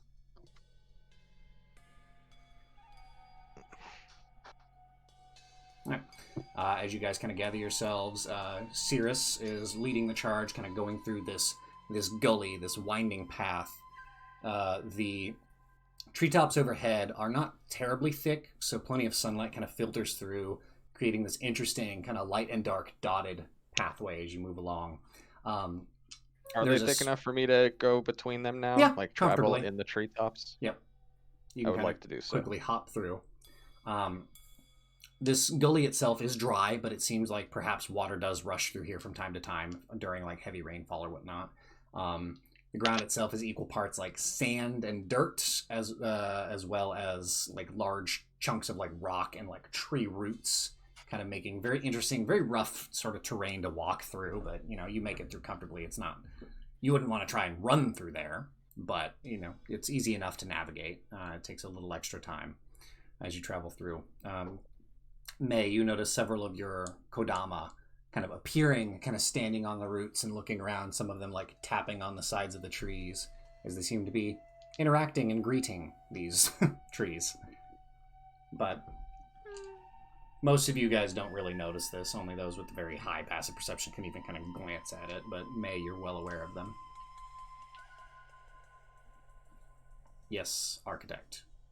Are we going to be traveling for a bit? Because my spell only lasts 10, or my drank only lasts 10 minutes. It would probably take you more than 10 minutes to navigate this area unless you wanted to fly to the beach itself and meet them there. No, I don't think my flight speed's actually all that fast. What I'm going to do is once I get close to the end of my time frame of the fly, I'm going to get like a running start, do an Assassin's Creed jump, and then dive straight down towards the ground, and then just stop right before I hit the ground and walk it off. As you taking the last couple steps down, supposed to be impressive. Seeming to trip on the last step and turning and looking up, squinting angrily at the sky, and then turning back with a playful grin. I'd like to see you fly. As you guys travel along for the next probably half an hour or so, kind of just navigating your way through the rocks and the tree roots and the dirt, you notice it's fairly quiet. Not a whole lot of sound is coming through at the moment. It's also kind of devoid of the typical animal sounds. You're used to hearing, bird calls and small rodents kind of traveling back and forth. Not a whole lot of that. It's just quiet. Not suspicious at all. Until eventually you make your way to the edge of this little pathway. As you kind of push past some more grass, you find yourself on a fairly rocky beach. It seems to be hidden on all sides by large, not quite cliffs, but large stones or mounds of earth, little hills. And then those being overgrown completely with trees. This actually makes for an easily hidden little spot. You see, kind of pulled up to one side of this closest hill and tied to a stake that's been driven into the rocky wall, a singular boat that seems to just be floating. It's been just kind of floating there. You see a couple of crates in it, long abandoned, not open from what you can tell. And then there's this long rocky beach. Not like terribly long, but you see a rocky beach along this cove. Are we still right at the following edge the of it. tracks? Yes, Or- as you do, you follow the tracks, and then as you see, you immediately get the sense that this cove fills up with water during high tide. As you're seeing, the tide has just been receding, so your tracks just kind of disappear into the wet sand. Cool. I'm gonna summon Natsuki at this point. Okay, as you kind of just, your hand kind of idly goes down to one side, and this blade of just dark energy just kind of appears when you have it in hand. The weird kind of shining purple but dark metal. Just in case. Is the boat close enough to access? Yeah, it's only about 40 feet or so away from you guys as you make your way that direction. Should we check it out? Yeah, I think we should. Okay. Is there any high ground nearby other than like the trees? That There's a whole kind of like ring of hillside, like it's like a half circle, like like a ring of hills essentially that are overgrown with trees. So if you took the time to climb up to the top of it, you probably could, but there's nothing like super quick. You'd have to actually navigate your way up. Did we say we're gonna check out the boat that's out in the water? It's right. It's like very nearly beached. It's just kind of pressed up against the wall. Like the tide is going out, and this boat might just end up sitting on the sand after the tide fully goes out. I don't know where I got 40 feet out from. Well, it's 40 feet from where you're at. So you kind of, like, the beach itself is in front of you. You've come out of the tree line, and it's about 40 feet down the beach. Still floating in the water, but you see the tide is receding as the day goes on.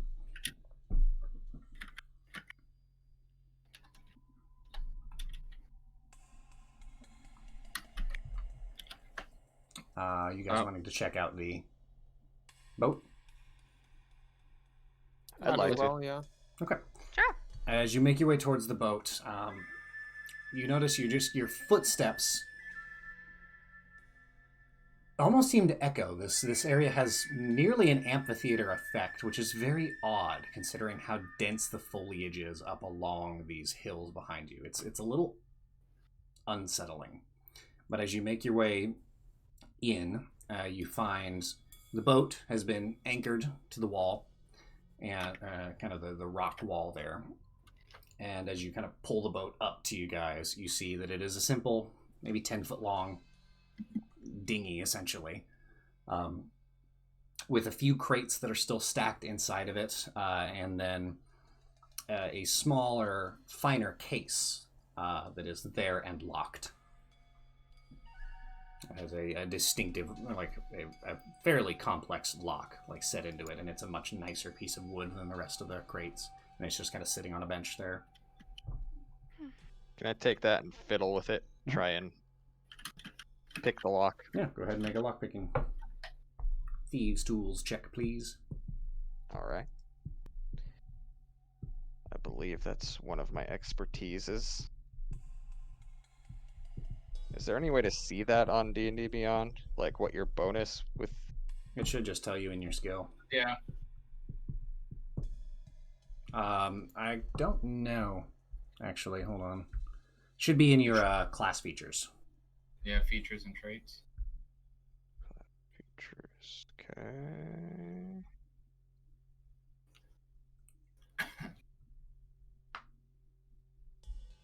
Expertise, yep, that's one of the ones I chose. Okay. So that's, what, 8 plus my dexterity then? Yeah, it'd be double your proficiency modifier Yeah. plus your dex. So, yeah, 8 and dex, and then whatever you roll. Oh, man. That really sucks. I rolled a natural 1. Okay. Unfortunately, fiddling with this lock, it seems that a fair amount of sand has actually gotten into it. So unfortunately, you would have to like clean it off and take some time to properly clean out the lock before you could even start to working on it, without with fear of breaking the lock or your tools. Yes, Ark. Can I screwdriver it open? Is it a basic lock? I guess is. It is not a basic lock. It is a fine lock. I think I can only do that with basic. Yeah, that is a So fine. I'll get to work on cleaning it then. Okay.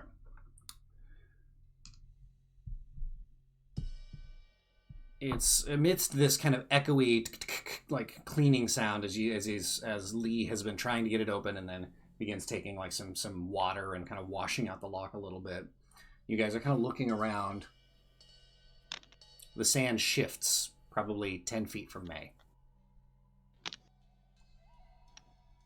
Okay. Oh shit. The things happen to live underground. Did y'all feel that? See that? Ah, finally something interesting. And you see kind of around this beach clumps of sand beginning to push up. And we're going to take a break. All right. We will be right back, guys. Probably about 15 minutes or so. Thank you all for watching. We will get right back to you.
Hi, everybody, we're back. Oh, shit, we lost all our followers. All right. Sorry, viewers, I should say, not followers. Anyways, we have returned. So, I would like for everybody to roll initiative for me. Oh man, I would. We going. Boom. Wow. Oh wow, that's an awesome. Yeah. Why do I? What the fuck did I just knock over? I will say you guys are kind of over here next to these rocks. And array yourself how you would be. Oh, I don't. What the fuck are those things? The Ushioni. Those are the Same I don't. deal as ever, I don't Kyler. like seeing them. Yeah, I think. Tokens. Yeah, I think these are. I copy pasted them a while ago, before actually our previous sessions. I will go through and make sure that they're all controllable. Apologies for that. So we were like by a boat, weren't we? Or did we like come in after the lockbox? You were right by the boat with the lockbox. So then we'd be like here-ish, right? Actually, yeah, that is where you would be. So let's just making sure everybody can control themselves. Excuse me. No. Heather, that would have been funnier if you'd like hit him with it's the after party at the morgue. I'm not that clever, unfortunately. Why not? Do you not have a Twitter, James? We do, but I do. But anytime I feel like being an asshole, I just get on Reddit and go to r/roastme. That's like how I get my being a jerk out. This just in. This is how he jerks it out. Gotcha. Good. Yeah. Apparently, I wasted like all it, my Heather. good rolls on perception checks today. Oh no. Don't worry, Zavis is slow as usual. All right, so let me get the musica going. Looking like a character that would be killed off in Game of Thrones. Oh god. There. Volume too high. Okay, there we go. I can't hear my own music. Damn it. I don't think there's a lot that can kill Zavis very easily. What's your wisdom? Is that high? It's not high, but I have really, really high saving throw. Paladin. Yep. Because the only high stat you really need is charisma. I would complain more about paladins if bards didn't exist. No. But I can't be Real like busted ones are moon druids. I can't be like paladins are the most broken thing ever because I'm like I know about bards. Fair. Okay. So, we've got... Is Mandy's camera being weird for anyone else? Being weird for Yeah. me too. Yes. Yeah. Is it? Yeah, you're all Yeah, it's just like artifacting. You look like a character from Rainbow Six. I don't know how to feel about that. The one that's the albino, yeah. Kinda. Rude! What the fuck? Just not who I was referring to, but okay. Is Mandy an albino now? No, but like, you know. Hey, there's nothing wrong with being an albino. Except an aversion to sun. Yeah, besides that. There's How nothing dare you. wrong with an aversion to sun. It just kind of sucks when you want to go to the beach. Yeah, you have to, prepare. And Yeah, you can never go to the beach. Alright. I do not like beaches anyway. They boring. I like these beaches. Yeah. God, yes. Mountain beaches. Mountain beaches. Sorry, I thought you were referring... Yeah, no, I just got the pun. It took me a while to process. I thought you were referring to Oregon beaches, which are, like, you've got like the Rocky Mountains and then like little coves Oh, and shit. I and am. fucking I love didn't them. know there was a pun there. Oh, I didn't mean to pun. because I thought you I'm said so I confused. like these beaches, like these bitches here. Oh, no, I literally meant beaches. I'm not that kind to everyone. We're on the same page and equally illiterate. Wow. Alright, descending. Okie dokie. So, May, it is actually you at the top of the order. Top of the order to ya, morning. Okay, Fucking god damn it. Okay, I'm going to start big. I'm gonna cast Spirit Guardians, level 4. Alright. So that gives me the 15 foot, I guess. Aura? Yeah, aura. Alright. I'm not gonna move because I'm gonna stay here, holding the fort down, protecting my little peoples with my big whooshy flitting. Ow! Friends. Let's give you a 15-foot aura. Aura! Yeah! Come in here, bitches. None of us are gonna be affected to it because I have to specify that, so. And then, yeah, all the other creatures' speeds will be halved in the area, and the first time they enter it or start its turn in it, they have to make a wisdom saving throw or take lots of radiant damage. Alright. Is that it? Yes. Alright, Architect, your turn. Is it? Oh, I thought somebody got a 19 for some reason. That would be you. Oh, no, I got an 18. I made a mistake roll, but I guess it doesn't Still affect your much. turn. I am going to use one, I want to use an action. Okay. I need to use an action. I'm going to use one action to pull my hood up, and then use my bonus action to, scan one of them. I'm pretty sure they're within 25 feet of me. Yep. Or 30 feet of me. So, I'll scan. Alright. Yes, they would be within 25 feet of you, so go ahead and roll your die for me. Tell me what you get. I'll do it on roll 20s. I'm going to choose to delay my initiative, by the way, Kyler. You would like to delay your initiative? Yeah, I entered in okay. where I want to go, basically. Okay. Oh dear. Anybody else absolutely hate the stupid little, like, pictures? Wait, how do I roll a die in D20? /R. /R. /R space and then 1d20. Or whatever you roll. You're just rolling on your table to see what you get, right? Yeah. Okay. 4. What information do you get? I get to know it's...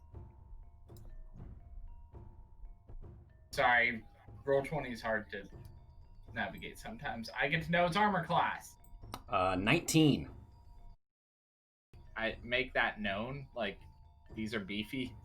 Yeah. You go, So am I. pointing it out, you go, very well armored, and then shoo, jump into the water. Alright. That's me. All right, Ray. Oh, I thought there was somebody ahead of me. There was, but he delayed but his I'm initiative. waiting. Oh, you moved. Okay, got it. All right then. Ray has had a string of failures, and her ego is hurt. So Bruised. Shit's gonna go down. No, it's worse than bruised. It's like bleeding Okay. and actively like draining away some of her. Her some of ego's her lifeblood vitality. is seeping out into the sands. All right. So from what I understand, yep, okay. So see this arrow here? Everybody is out of range.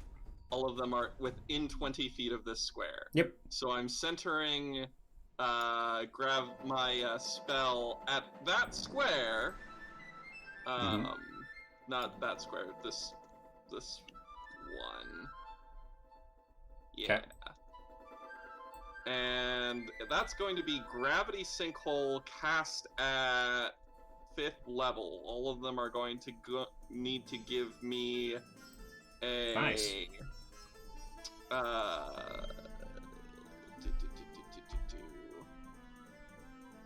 Constitution saving throw. Okay. What's the DC? 16. All right, one fails, one succeeds with a nat 20. 3 of them fail. We will say the one in the center succeeds. The other 3 fail. Okay. In which case, that's actually perfectly cool. That's optimal for my spell. You might want to rethink that. That's fine.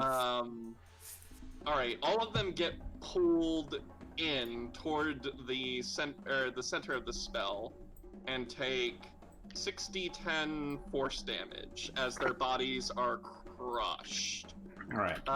So 40 damage to everything that failed, and 20 damage to anything that passed. Jiminy Christmas. So, just to give it a little bit of flavor, what Ray is doing is channeling all of that pent-up frustration and impotence, and just closing both of her hands in and extending her claws out at the tips of her fingers, generating what looks like a complete void in the center of all of those, with a similar structure mimicking itself there on the creature's square, where the spell was actually cast. So as you see Ray kind of getting the jump and seeing things happening, she kind of steps forward, her hands moving in a quick arcane pattern, and then snapping together, her claws extending as she, like this, just kind of like brow furrowed, eyes closed, snaps everything together, and you see this small black sphere appear just right next to the head of that central one. And then there is a rushing sensation as these 3 creatures are pulled up and out of the sand and slam into one another, kind of roiling around this mass and then being deposited on the ground a moment later. You hear the sickening crunch of carapace armor cracking. You see weird, mostly clear ichor pouring out of them. All right, is that your turn? For this, after Ray does, I'm going, that's my girl! All right, anything else you're doing, Ray? Blushing, next. All right. Bonus action to blush. All right, this thing, not happy with getting crushed, is going to move. How far is it able to move? No, that's not what I wanted. Fuck! Sorry. Yeah. Don't laugh at me. Not nice. I will do what I please. Alright, it's going to... Yeah, so it can move up there. It is going to enter your radius. Okay. Whiz save throw. 17. It succeeds, unfortunately, with an 18 total. Well, aren't you a poopy doopy? Does it take half damage or no damage? Oh, you do take half damage. Alright, roll the damage.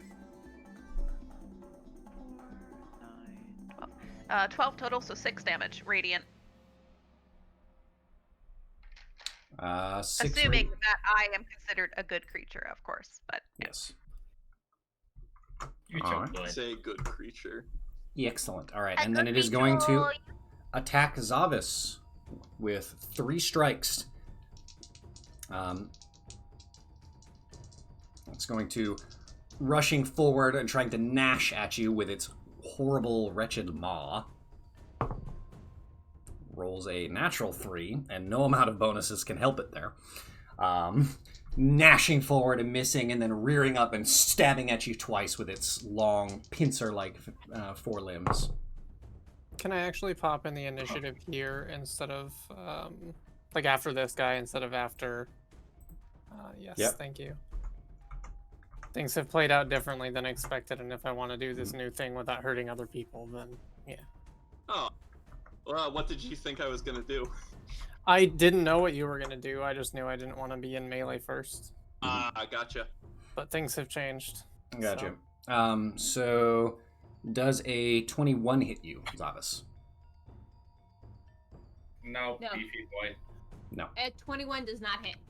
All right. Then the one attack does not hit. The other one was a natural 20 and does hit, though. So you will take... Way to get hit. Only by one of them. My AC is 22. And you take... Sorry.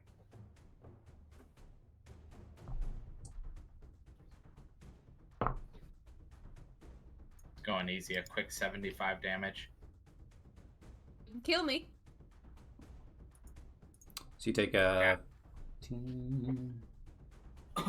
18 points of piercing damage. Alright. And that was its turn. I'm gonna laugh and go, that's how I like it. Cool. Go ahead, Yukio. As you see an opportunity, you spring forward. So what I will do, now just making sure I remember correctly, because I've been playing a lot of other systems lately. Opportunity attack for when you leave their threatened range, right? Correct. Okay. I'm gonna run right up in here.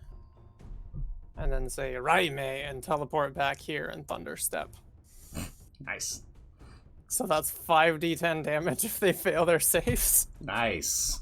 As you dash forward and then leap your feet, leaving and kind of kicking up the sand, and then there's a quick explosion, kind of the opposite of what Ray caused, and then you just see this shockwave burst out as you just disappear in a thunderclap.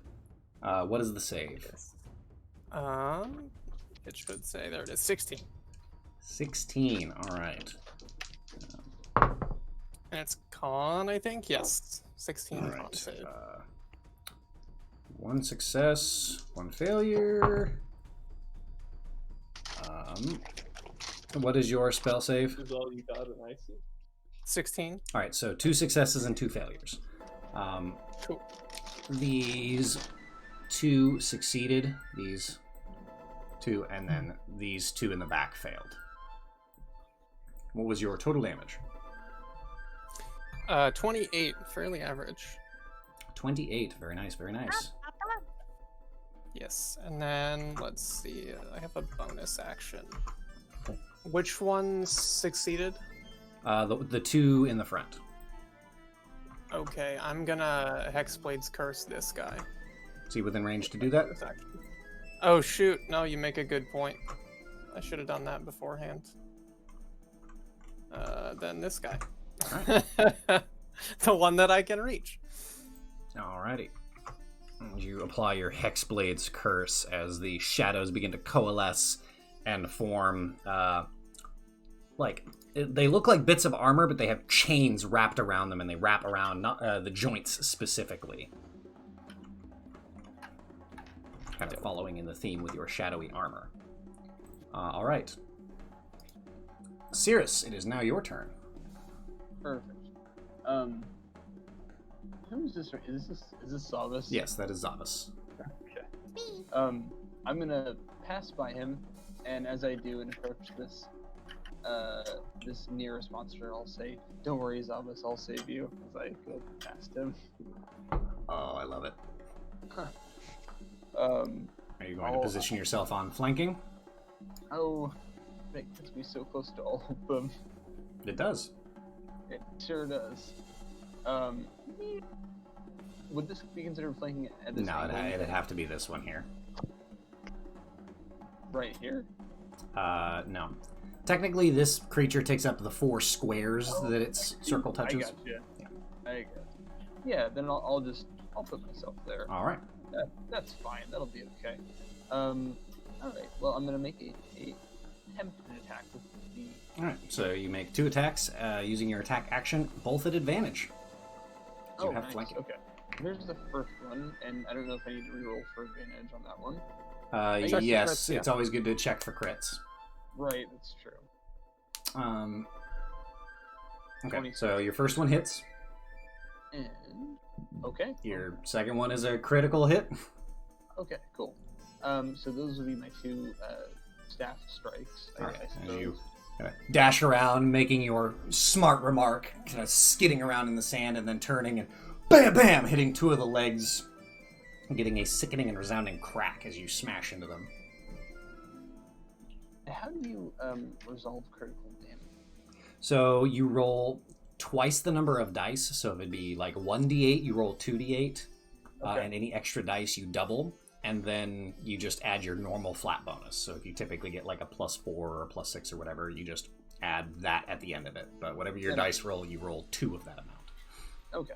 So here's for the first attack, and for this second on critical. All right, your staff does an additional, or your staff does 2d8 on its own? Yeah. Cool. All right, so 14 and 27. Damn! And every time I make an attack, I can make as a bonus action, an unarmed strike. Correct, without spending key if you want. Yeah, exactly. So I'll make 2 of those. You can only make 1 without spending key. If you want to make 2, you have to do a flurry of blows and spend a key point. So I guess what I'm looking at is martial arts. I guess the ability martial arts is a feat, right? And it's when you use the attack action on your turn, you can make 1 unarmed strike as a bonus action. Yep. And because I can make 2 attack actions, do I? No. Apply So each one? your attack action, you have the ability extra attack, which means that whenever you take the attack action, you get 2 attacks. Your bonus action is not an attack action. It says you may make a melee strike as a bonus action. I got you. Then I will burn off 1 to All right, so you take 2 attacks by burning your flurry of blows key point. Yes. Or one of your key points for flurry of blows. Excellent. I will request before Zavis goes that not too much damage gets dumped into that first one there, since I just cursed it. And you are playing the paladin that could probably murder it. So 20 for that first, and I assume I still have Yep, still at advantage, so the first one, a 20, does hit. And another crit. Okay, cool. That'll do.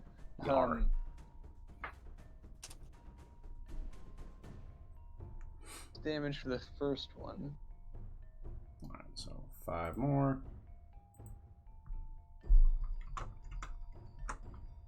And then 10 more. Very nice. And I guess I'd like to attempt to... No, I guess that's fine. I don't want to waste any more. Okay. And that'll be your turn? Yeah, that'll be it. Alright, it is now this one's turn. Baby Crowley. Going to scuttle forward, getting right up, and it needs to make a saving throw. Wisdom 17. Wisdom, it fails. So it'll take... I can't do math. 6, 13, 21 radiant damage. Nice. 21? Yeah. 21! It's taken 69 damage so far. Nice. Ah! Never damage that one again. Leave it there. Alright. And it's going to take 3 attacks against Yume. So, first attack. If I can stop throwing my dice in the wrong way. God. Okay. First attack is 16.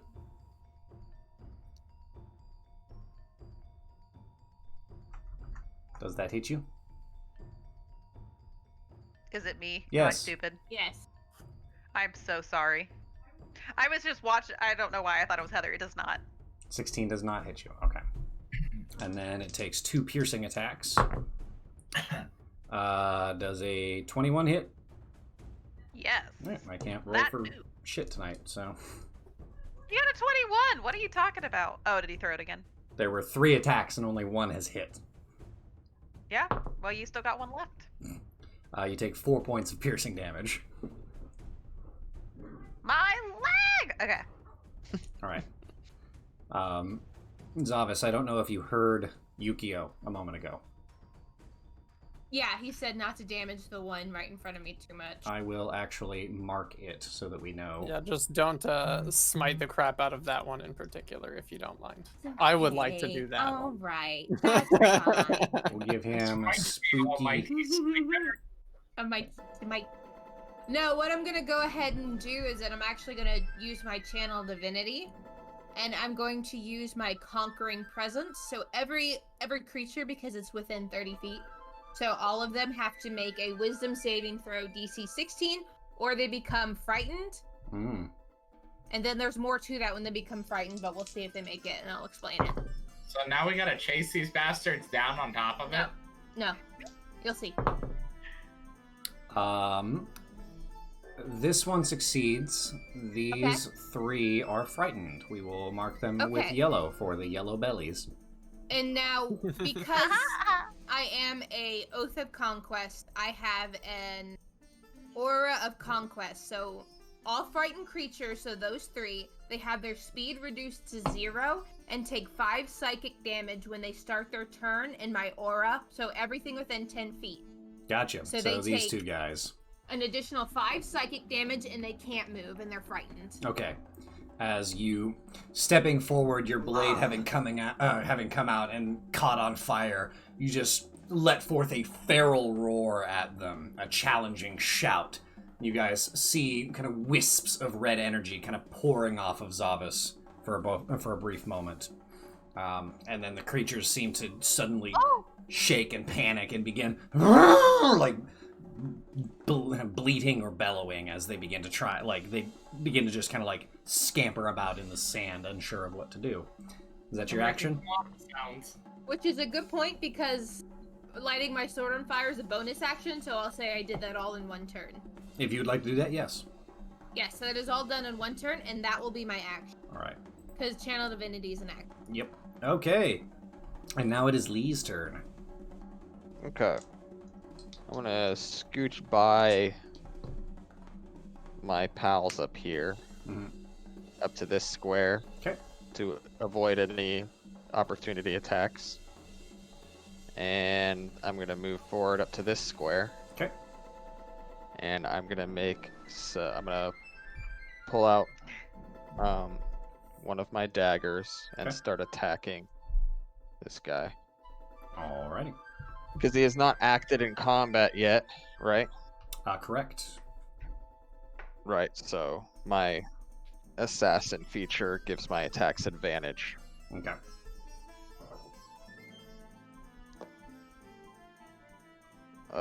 Pretty sure that's a miss.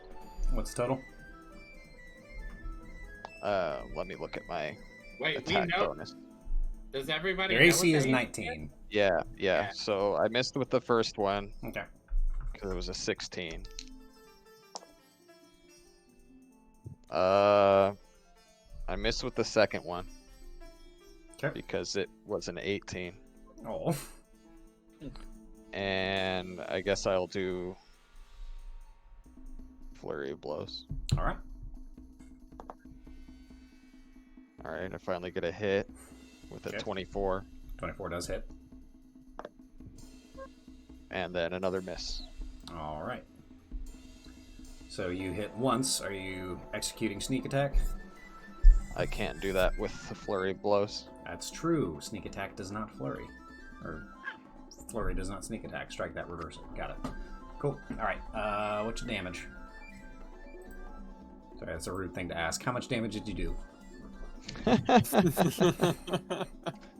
I did 8 magical bludgeoning damage. Excellent. Alright. Huge Whammo. impact. Very worth.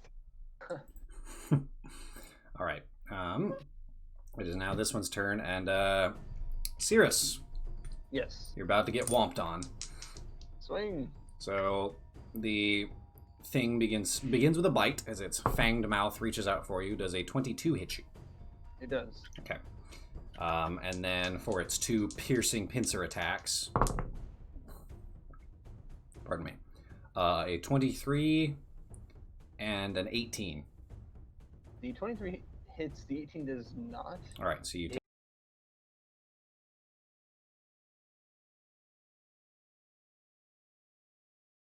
Tyler's like one of those people that just is like bad luck with technology.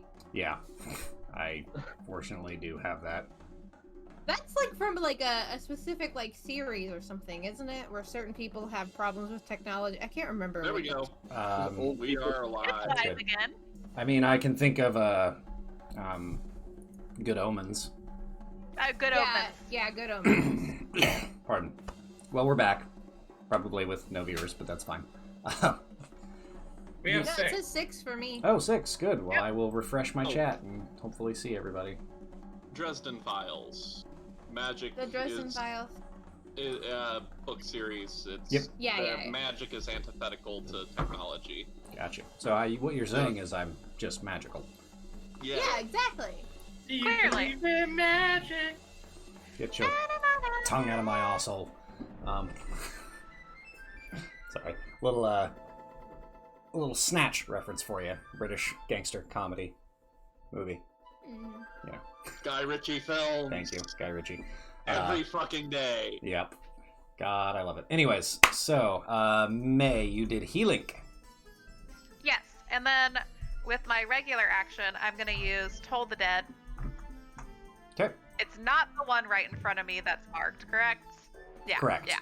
I'll use Toll the Dead on the guy right in front of me. It's a Wiz 17. Wiz 17.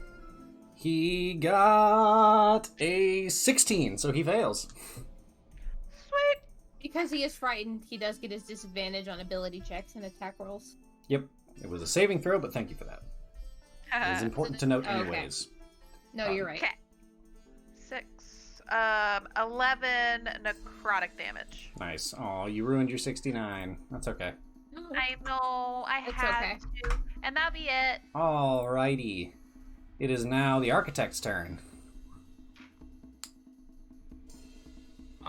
He's gonna start off his turn by asking Zavis if he wants to get things spicy up in here.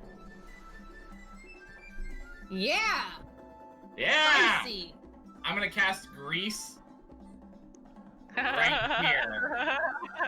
And if this is correct as I believe it is, this will hit every one of them. Yeah. It's a, 20-foot square? It's 10-foot radius, but if I cast it where I'm latched to, everything is at least halfway in 10 foot, depending on if these things take up this whole space. Okay. No, that's not what I wanted.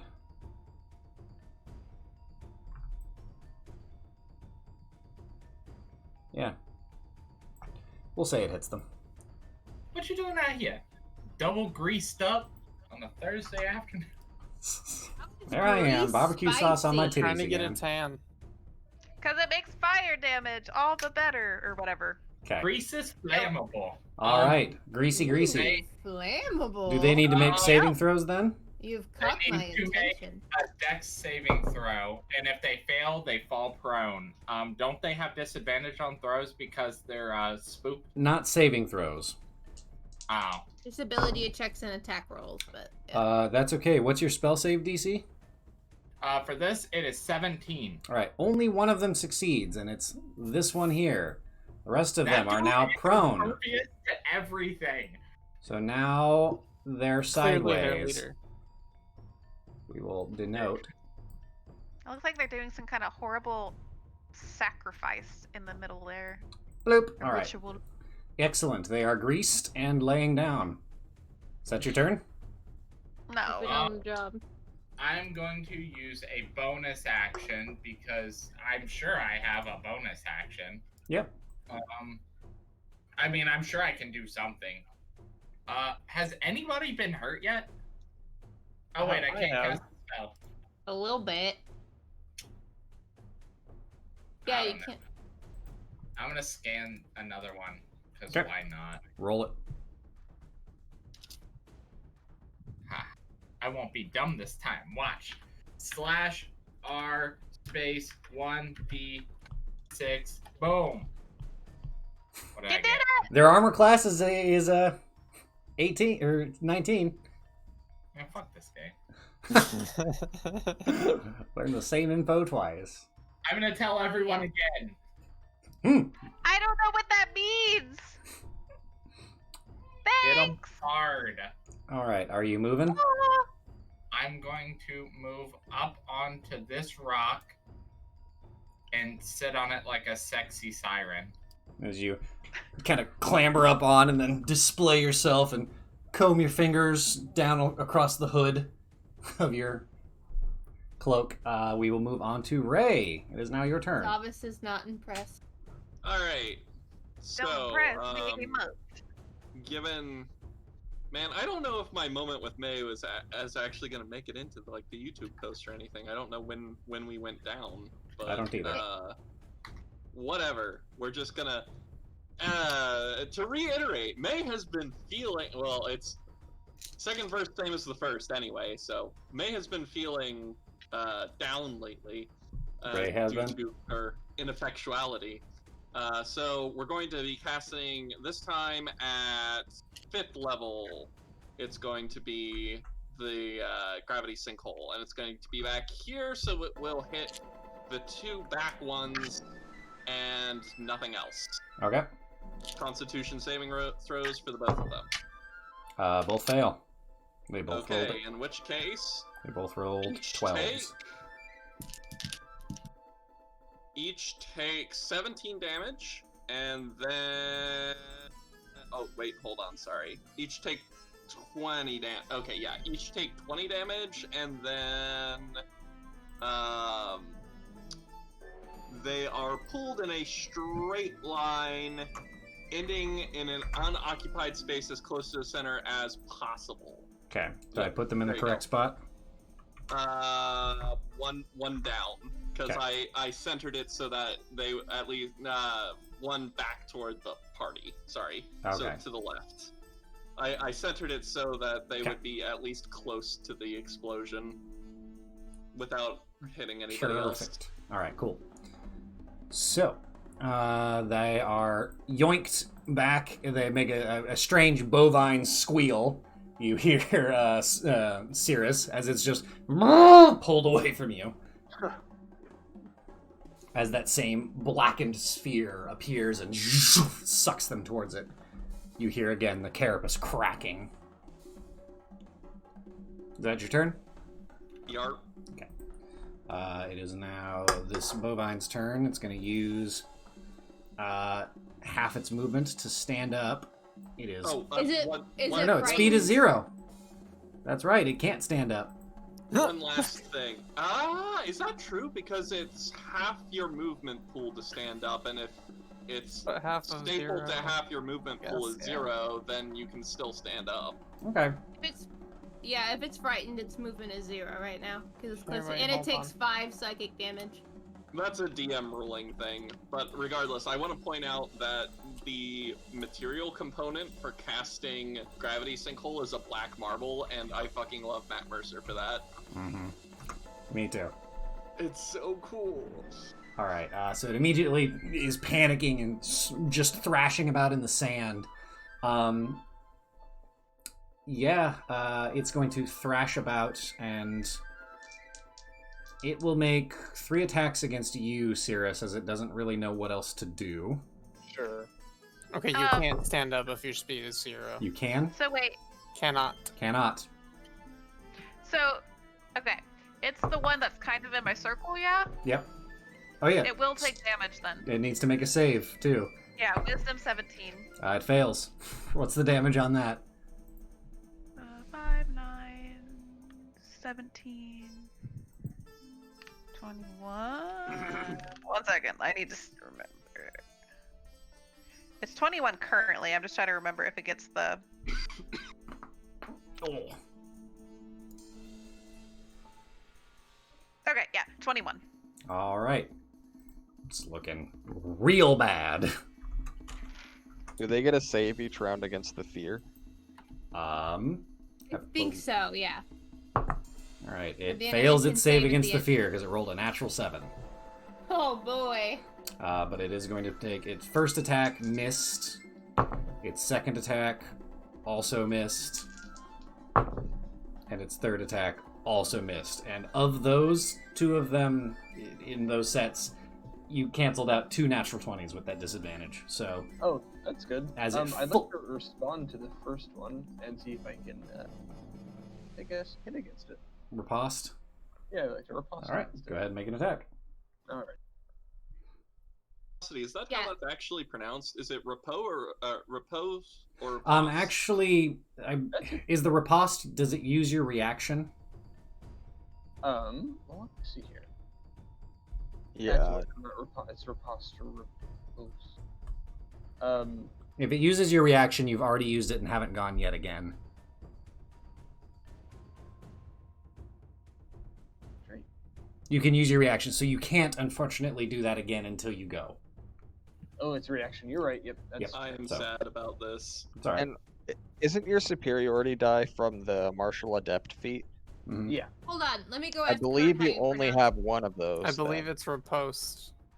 Hold on. I think it's supposed to be wrong. What do you mean one of them?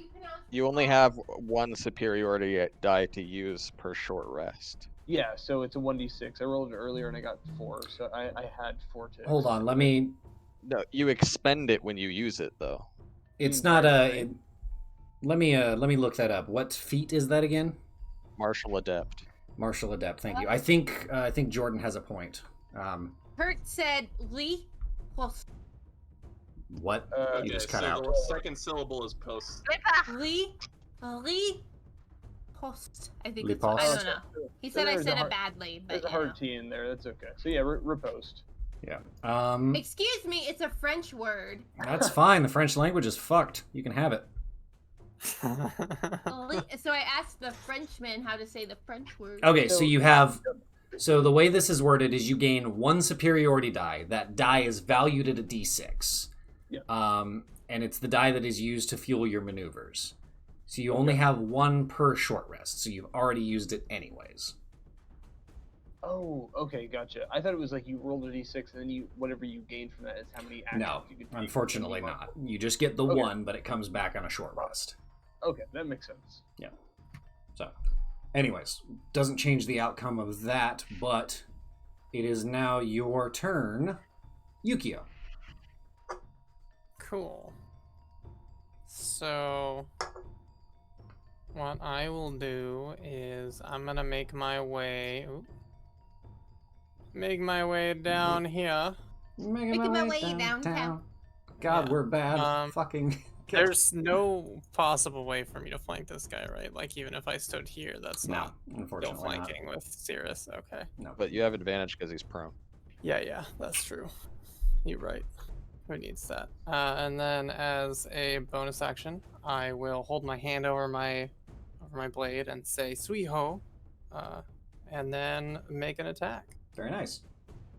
Turn his ass into Kobe beef.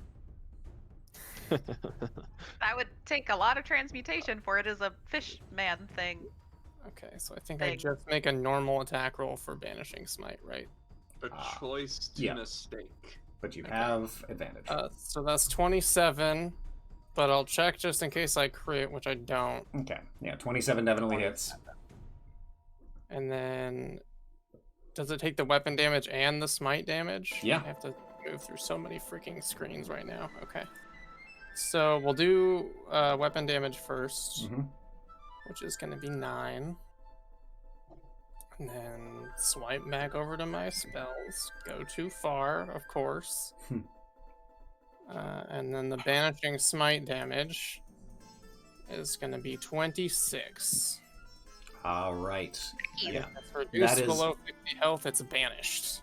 That is enough to do it. As you sprinting forward, you brandish your blade, say your "Suiho," and your sword is suddenly surrounded in this like almost like you see like 2 dark like black purple spheres orbit and like double helix their way down the blade to the very tip, and then when you strike, it just hits and then it consumes like several tendrils just reaching out in a perfect like sphere shape, wrapping around the thing, and then and it's gone. We are 100% shonen here. Back the fuck off. You betcha. That's the goal. It took 4 more damage too because I forgot about my Hexblade's curse. Yeah, so no, it's gone. Like gone and dead. If it Blade of the darkness flame.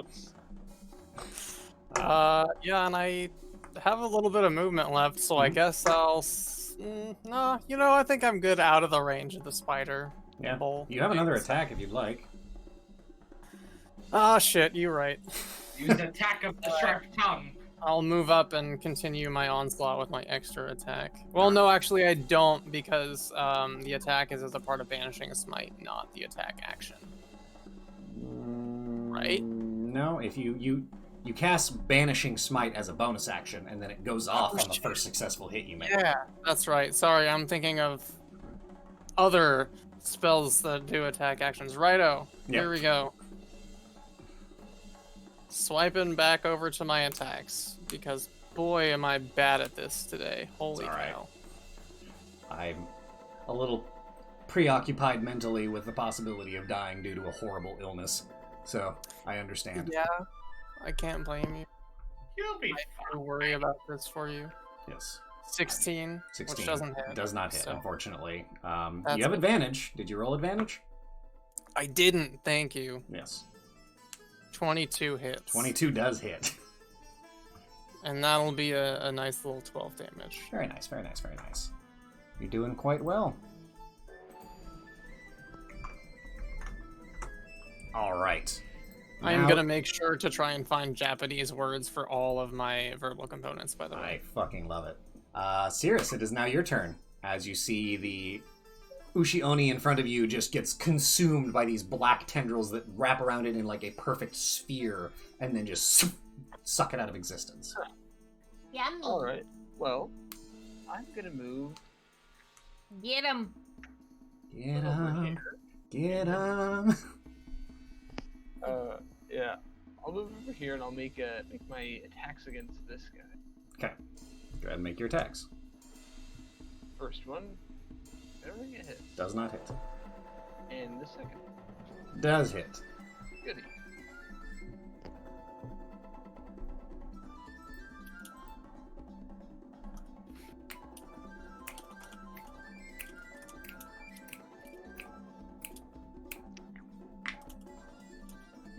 I like this battle music a lot. It's pretty good. It's appropriately hype with not a whole lot of spoop. I like it. I like a good hype track. All right.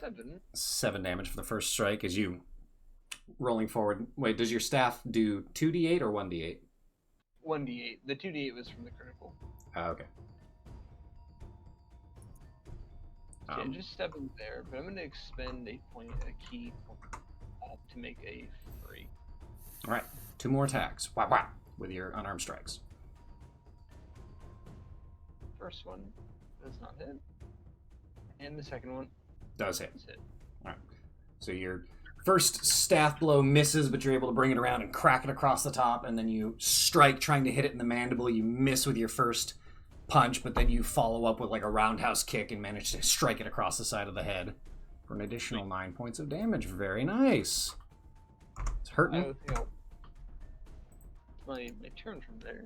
All right. Next, it is the now prone and panicking and unsure what to do. It's going to make 3 attacks at disadvantage at Yukio. It's gonna. No, it needs to make it have to save do a first. save. That's true. And it takes 5 automatic, and it fails its save with a natural 2. So. Okay. Okay, God. 10, 17, 23 radiant damage. Wow. I got 3 7s that time. All right, yeah. This is looking super rough. It's attacks at disadvantage. The first one missed. Second one. Does a 16 hit you, Yukio?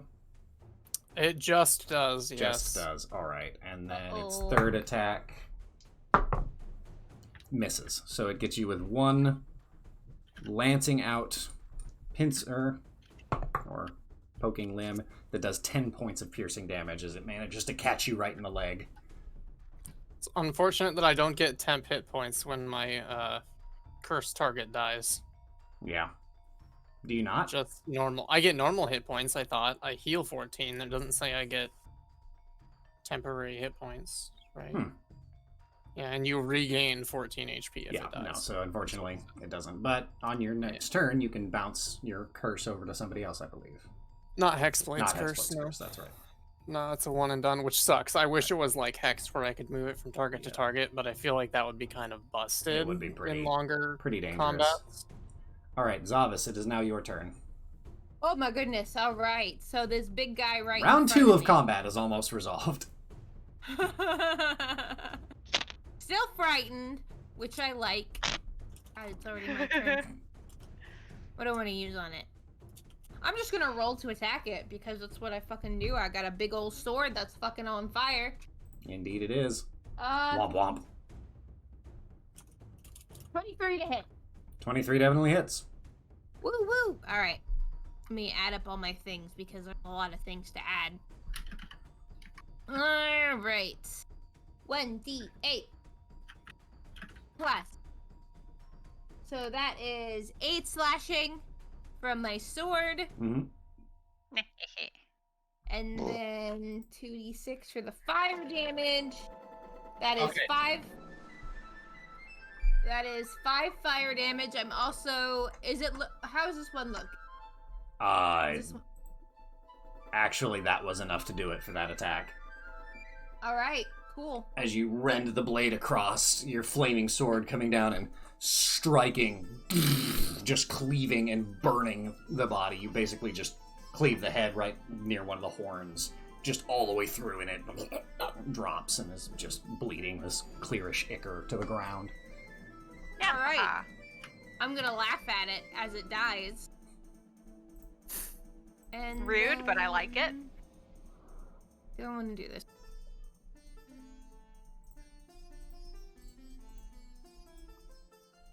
Do I want to do this?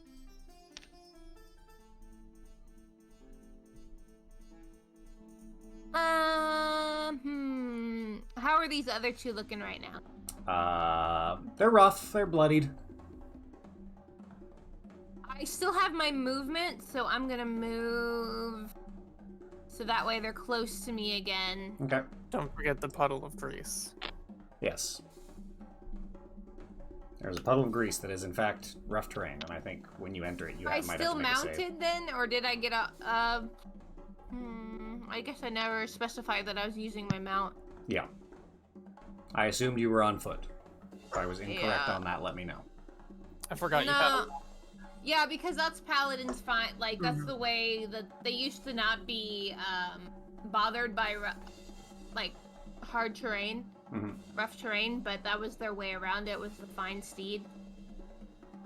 What is the penalty for moving through the grease? You do it half movement, and I believe would Zavis have to make a save, Architect? Or is it just rough terrain? Yes, it's rough terrain, and anyone who ends their turn in it has to make the same save, or else they fall down. Gotcha. Yep. So it is rough terrain, and you would have to make a save at the end of your turn because you'd probably stop inside of it. Okay, well then for my bonus action, I'll just cast Spiritual Weapon. Okay. What is your spiritual weapon? It is going to be a look-alike flaming sword because that's what he do. Gotcha. Can you see this line that I'm measuring right now? Yep. Because you can get around the grease with 30 feet of movement to the... Oh, I can. You're right. Things, or the opposite side if you wanted to. But yeah, I didn't realize you could do it like that. Yeah, actually, instead of doing the spiritual weapon, I will go ahead and just move up to be up here with Cirrus. If that... Yeah. You move around and we'll put you right there. Yeah. I'll Good move measuring up there skills. with Cirrus. I know, right? I was just like, that's too much. Alright, now you get your second attack. Oh, do I get to still do that? Okay. Yeah. Then just the one directly in front of me. So... this bad boy here. That is 16, 17, 18, 19, 20, 22, 24, I imagine, hit. 24 hits. Alright, let's do that D8 of slashing. That is 5 plus 4, so that's 9 slashing damage. Okay. With my sword, let's go ahead and do 4, 5, 6, 7, 8 fire damage, and I'm gonna go ahead and expend a second level spell slot to do a divine smite on this bad boy. Okay. So that lit is going to fire joke. Okay, let me grab my D8. 1, 2. And where's my third D8? I know I have 3 D8. Where are you, buddy? Where are you? There you are. And that is 5.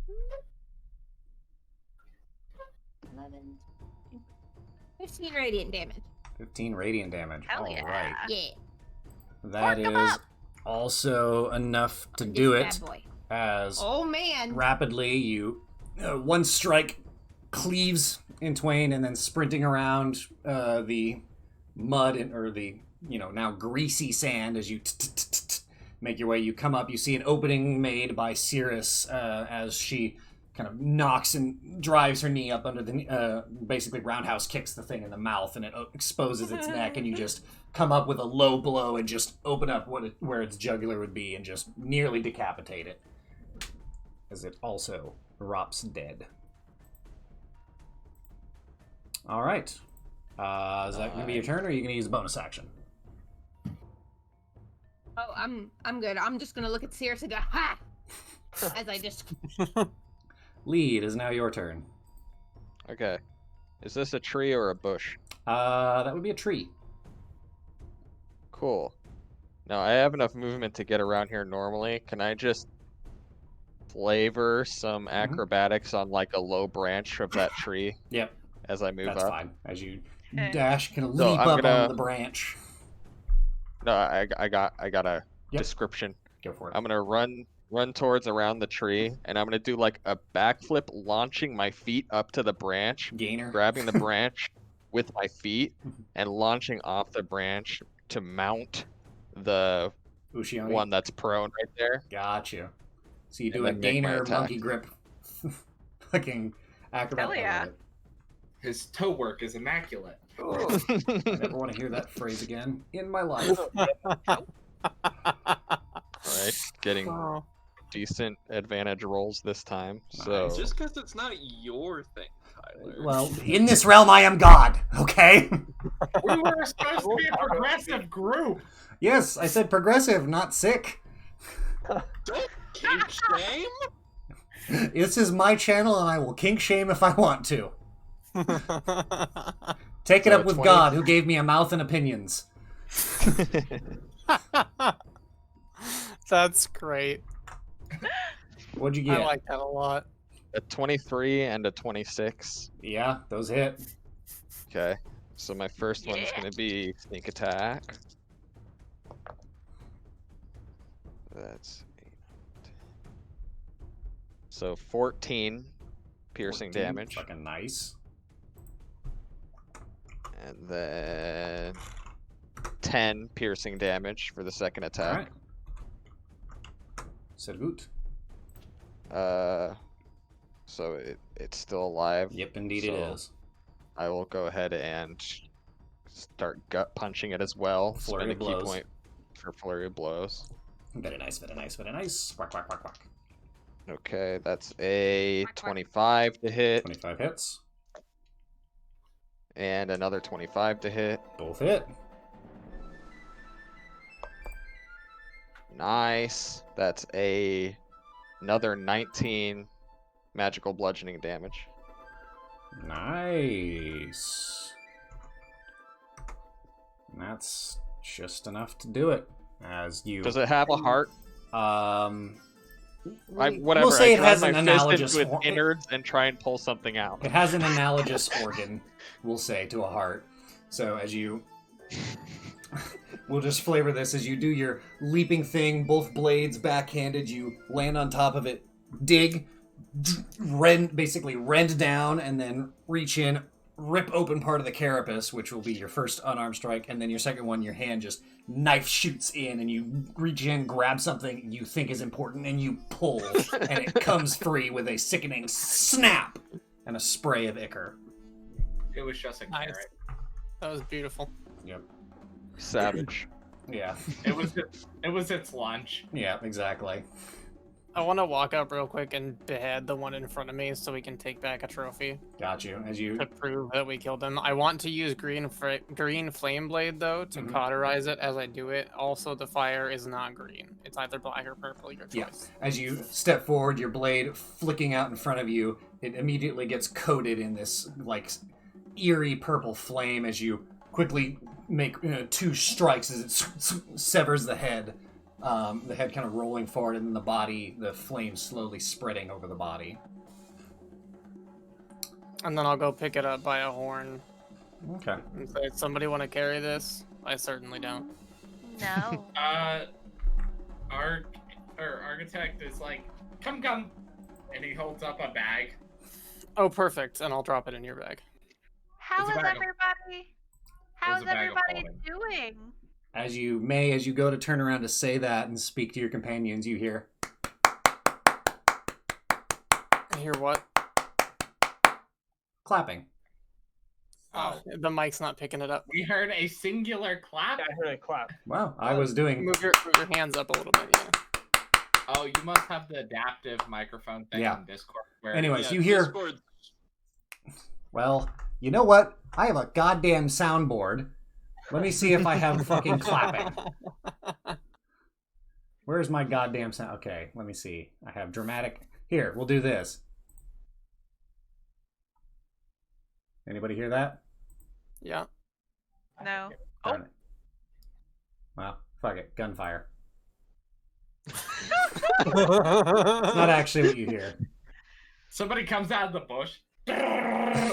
Donka, bitch. It's Rambo! I was just thinking Rambo. I'm just playing with the soundboard at this point. I'm the world's fastest clapper. As you hear the sound of this just like very pleased and surprised clapping, you turn and you see, having emerged out of the same path that you guys had traveled into this little, what did I describe it as? This beach, this, Cove. Son of a beach. Cove, thank you. The son of a beach, yes. Son of a beach. Emerging out of the pathway that you entered this cove in, you see a short elven man with a small round hat. Ugh. And a pair of glasses balanced on his nose. I knew he was going to follow us. And then following up behind him, he's immediately flanked and arrayed by 5 other individuals. I'm going to look over to Lee. Is this that guy? Yeah. Great. The figure, who you know as Mr. Matsura, says, "Ah, Lee, yes. Good. I finally found you. Well, come along." Yeah, that's not gonna happen. Now. Don't make this hard. I'm afraid that's the only way that this can be. Does Ray know the rank associated here? Make a history check for me. And I have no reason to know anything about these people, do I? Nope. 20. Okay. 20. Taking him in as you look, Ray, you realize that he is a magistrate, but he is a high magistrate, which outranks you. Gotta keep quiet. By a lot. You would guess that he either works directly for the Imperial family or right under them, which is still above you. Okay, you're gonna hear a squeak from the back. Just... Yes, Zavis. I'm just gonna, what do you want with our companion here? Not giving a fuck who they are. Ray jumps at her husband like... Sam. You see, Lee is unfortunately wanted for a crime, and he has evaded our capture for quite some time. So we are here to take him in under the proper authority. Well, that's a shame. Crime. Oh, murder in the highest order. Murder, it happens. You know, sometimes people just get in your way. He smiles at you, Zavis, just very warmly.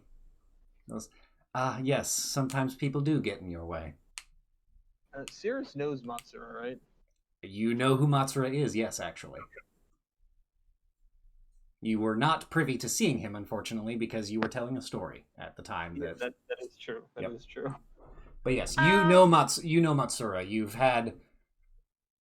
You haven't had a direct conversation with him before, but you've actually had invitations to be involved in his particular squad. Yeah. Considering your prowess as a martial artist. Right. Yes, May. Can I get a read on whether or not this person is being truthful, or if it seems like they don't actually want to carry out a legal obligation, like they're just here to... Make an insight check. 21. 21. He seems genuine. He seems to be fulfilling a duty, and he's hard to read. Even with your very high insight, he's shifty. He's like shifty, but with the facade of being completely open and honest. Like, he's that unsettling kind of pleasant where you like meet somebody and you have a drink with them and hang out and have dinner, and you're like, oh, they were really cool, I hope to hang out with them again. And then they go home to their torture dungeon where they have many corpses in the basement and then just pat one on the head and walk by. He's got that like very distinctly unsettling like pleasantness, like pleasant to a fault. Okay. Reading that, I would like to, assuming they don't stop me, move up so that I'm near Lee. Mm-hmm. How close do you get? Within 5 feet? Yeah, no. Okay. When you get close to me, I'm gonna back away from you. Okay. That's probably my fault. I'll still attempt. Okay, as you kind of walk near him, he kind of shuffles away from you. He's up here, by the way. I'm fucking blind. Mm-hmm. As you walk near him, he shuffles away from you. Okay. Oh. Yes, Ark? When they entered, are they over here? The map isn't perfect. The map isn't a perfect analogy. They'd be more like over here. Okay. Can I move towards them, making it clear that I'm excited to see Little Hat Man? Yeah. How far would I be able to move? Because he's going to do he's going to walk like right up to them. He likes this guy.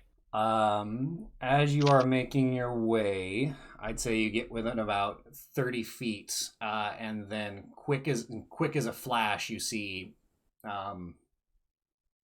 5 short blades line up in front of you in the sand, just appearing, and you see all 5 of those individuals, their hands displayed out as they've thrown blades, basically like cutting a line in the sand in your path. With a clear, as they like all move in front of Matsura, but not like too far. I'll just come stand next to May. Ooh, that's a cool trick. Hat. No, not the hat. The person under the hat. Yeah, I'm talking to you. We're friends, Matsura. right? My name is Matsura, and as far as it goes, yes, I could call you a friend, a good acquaintance at the very least. Yeah, can I come closer, or am I gonna get turned into... Well, no, not during this particular encounter. I can't, unfortunately, allow Lee to get away, and any sort of distraction would be very unfortunate. My companions here will see that you are dispatched quickly, as much as that would, upset me. Oh, that wouldn't be very good for them. It wouldn't be good for anybody, really. You're right. We both have hats. We understand each other. Indeed. Lee, I'm going to only ask you one more time. Please come along. This will be a lot easier if you do. Well, I never liked things the easy way. So be it. And that's where we will pick up next session.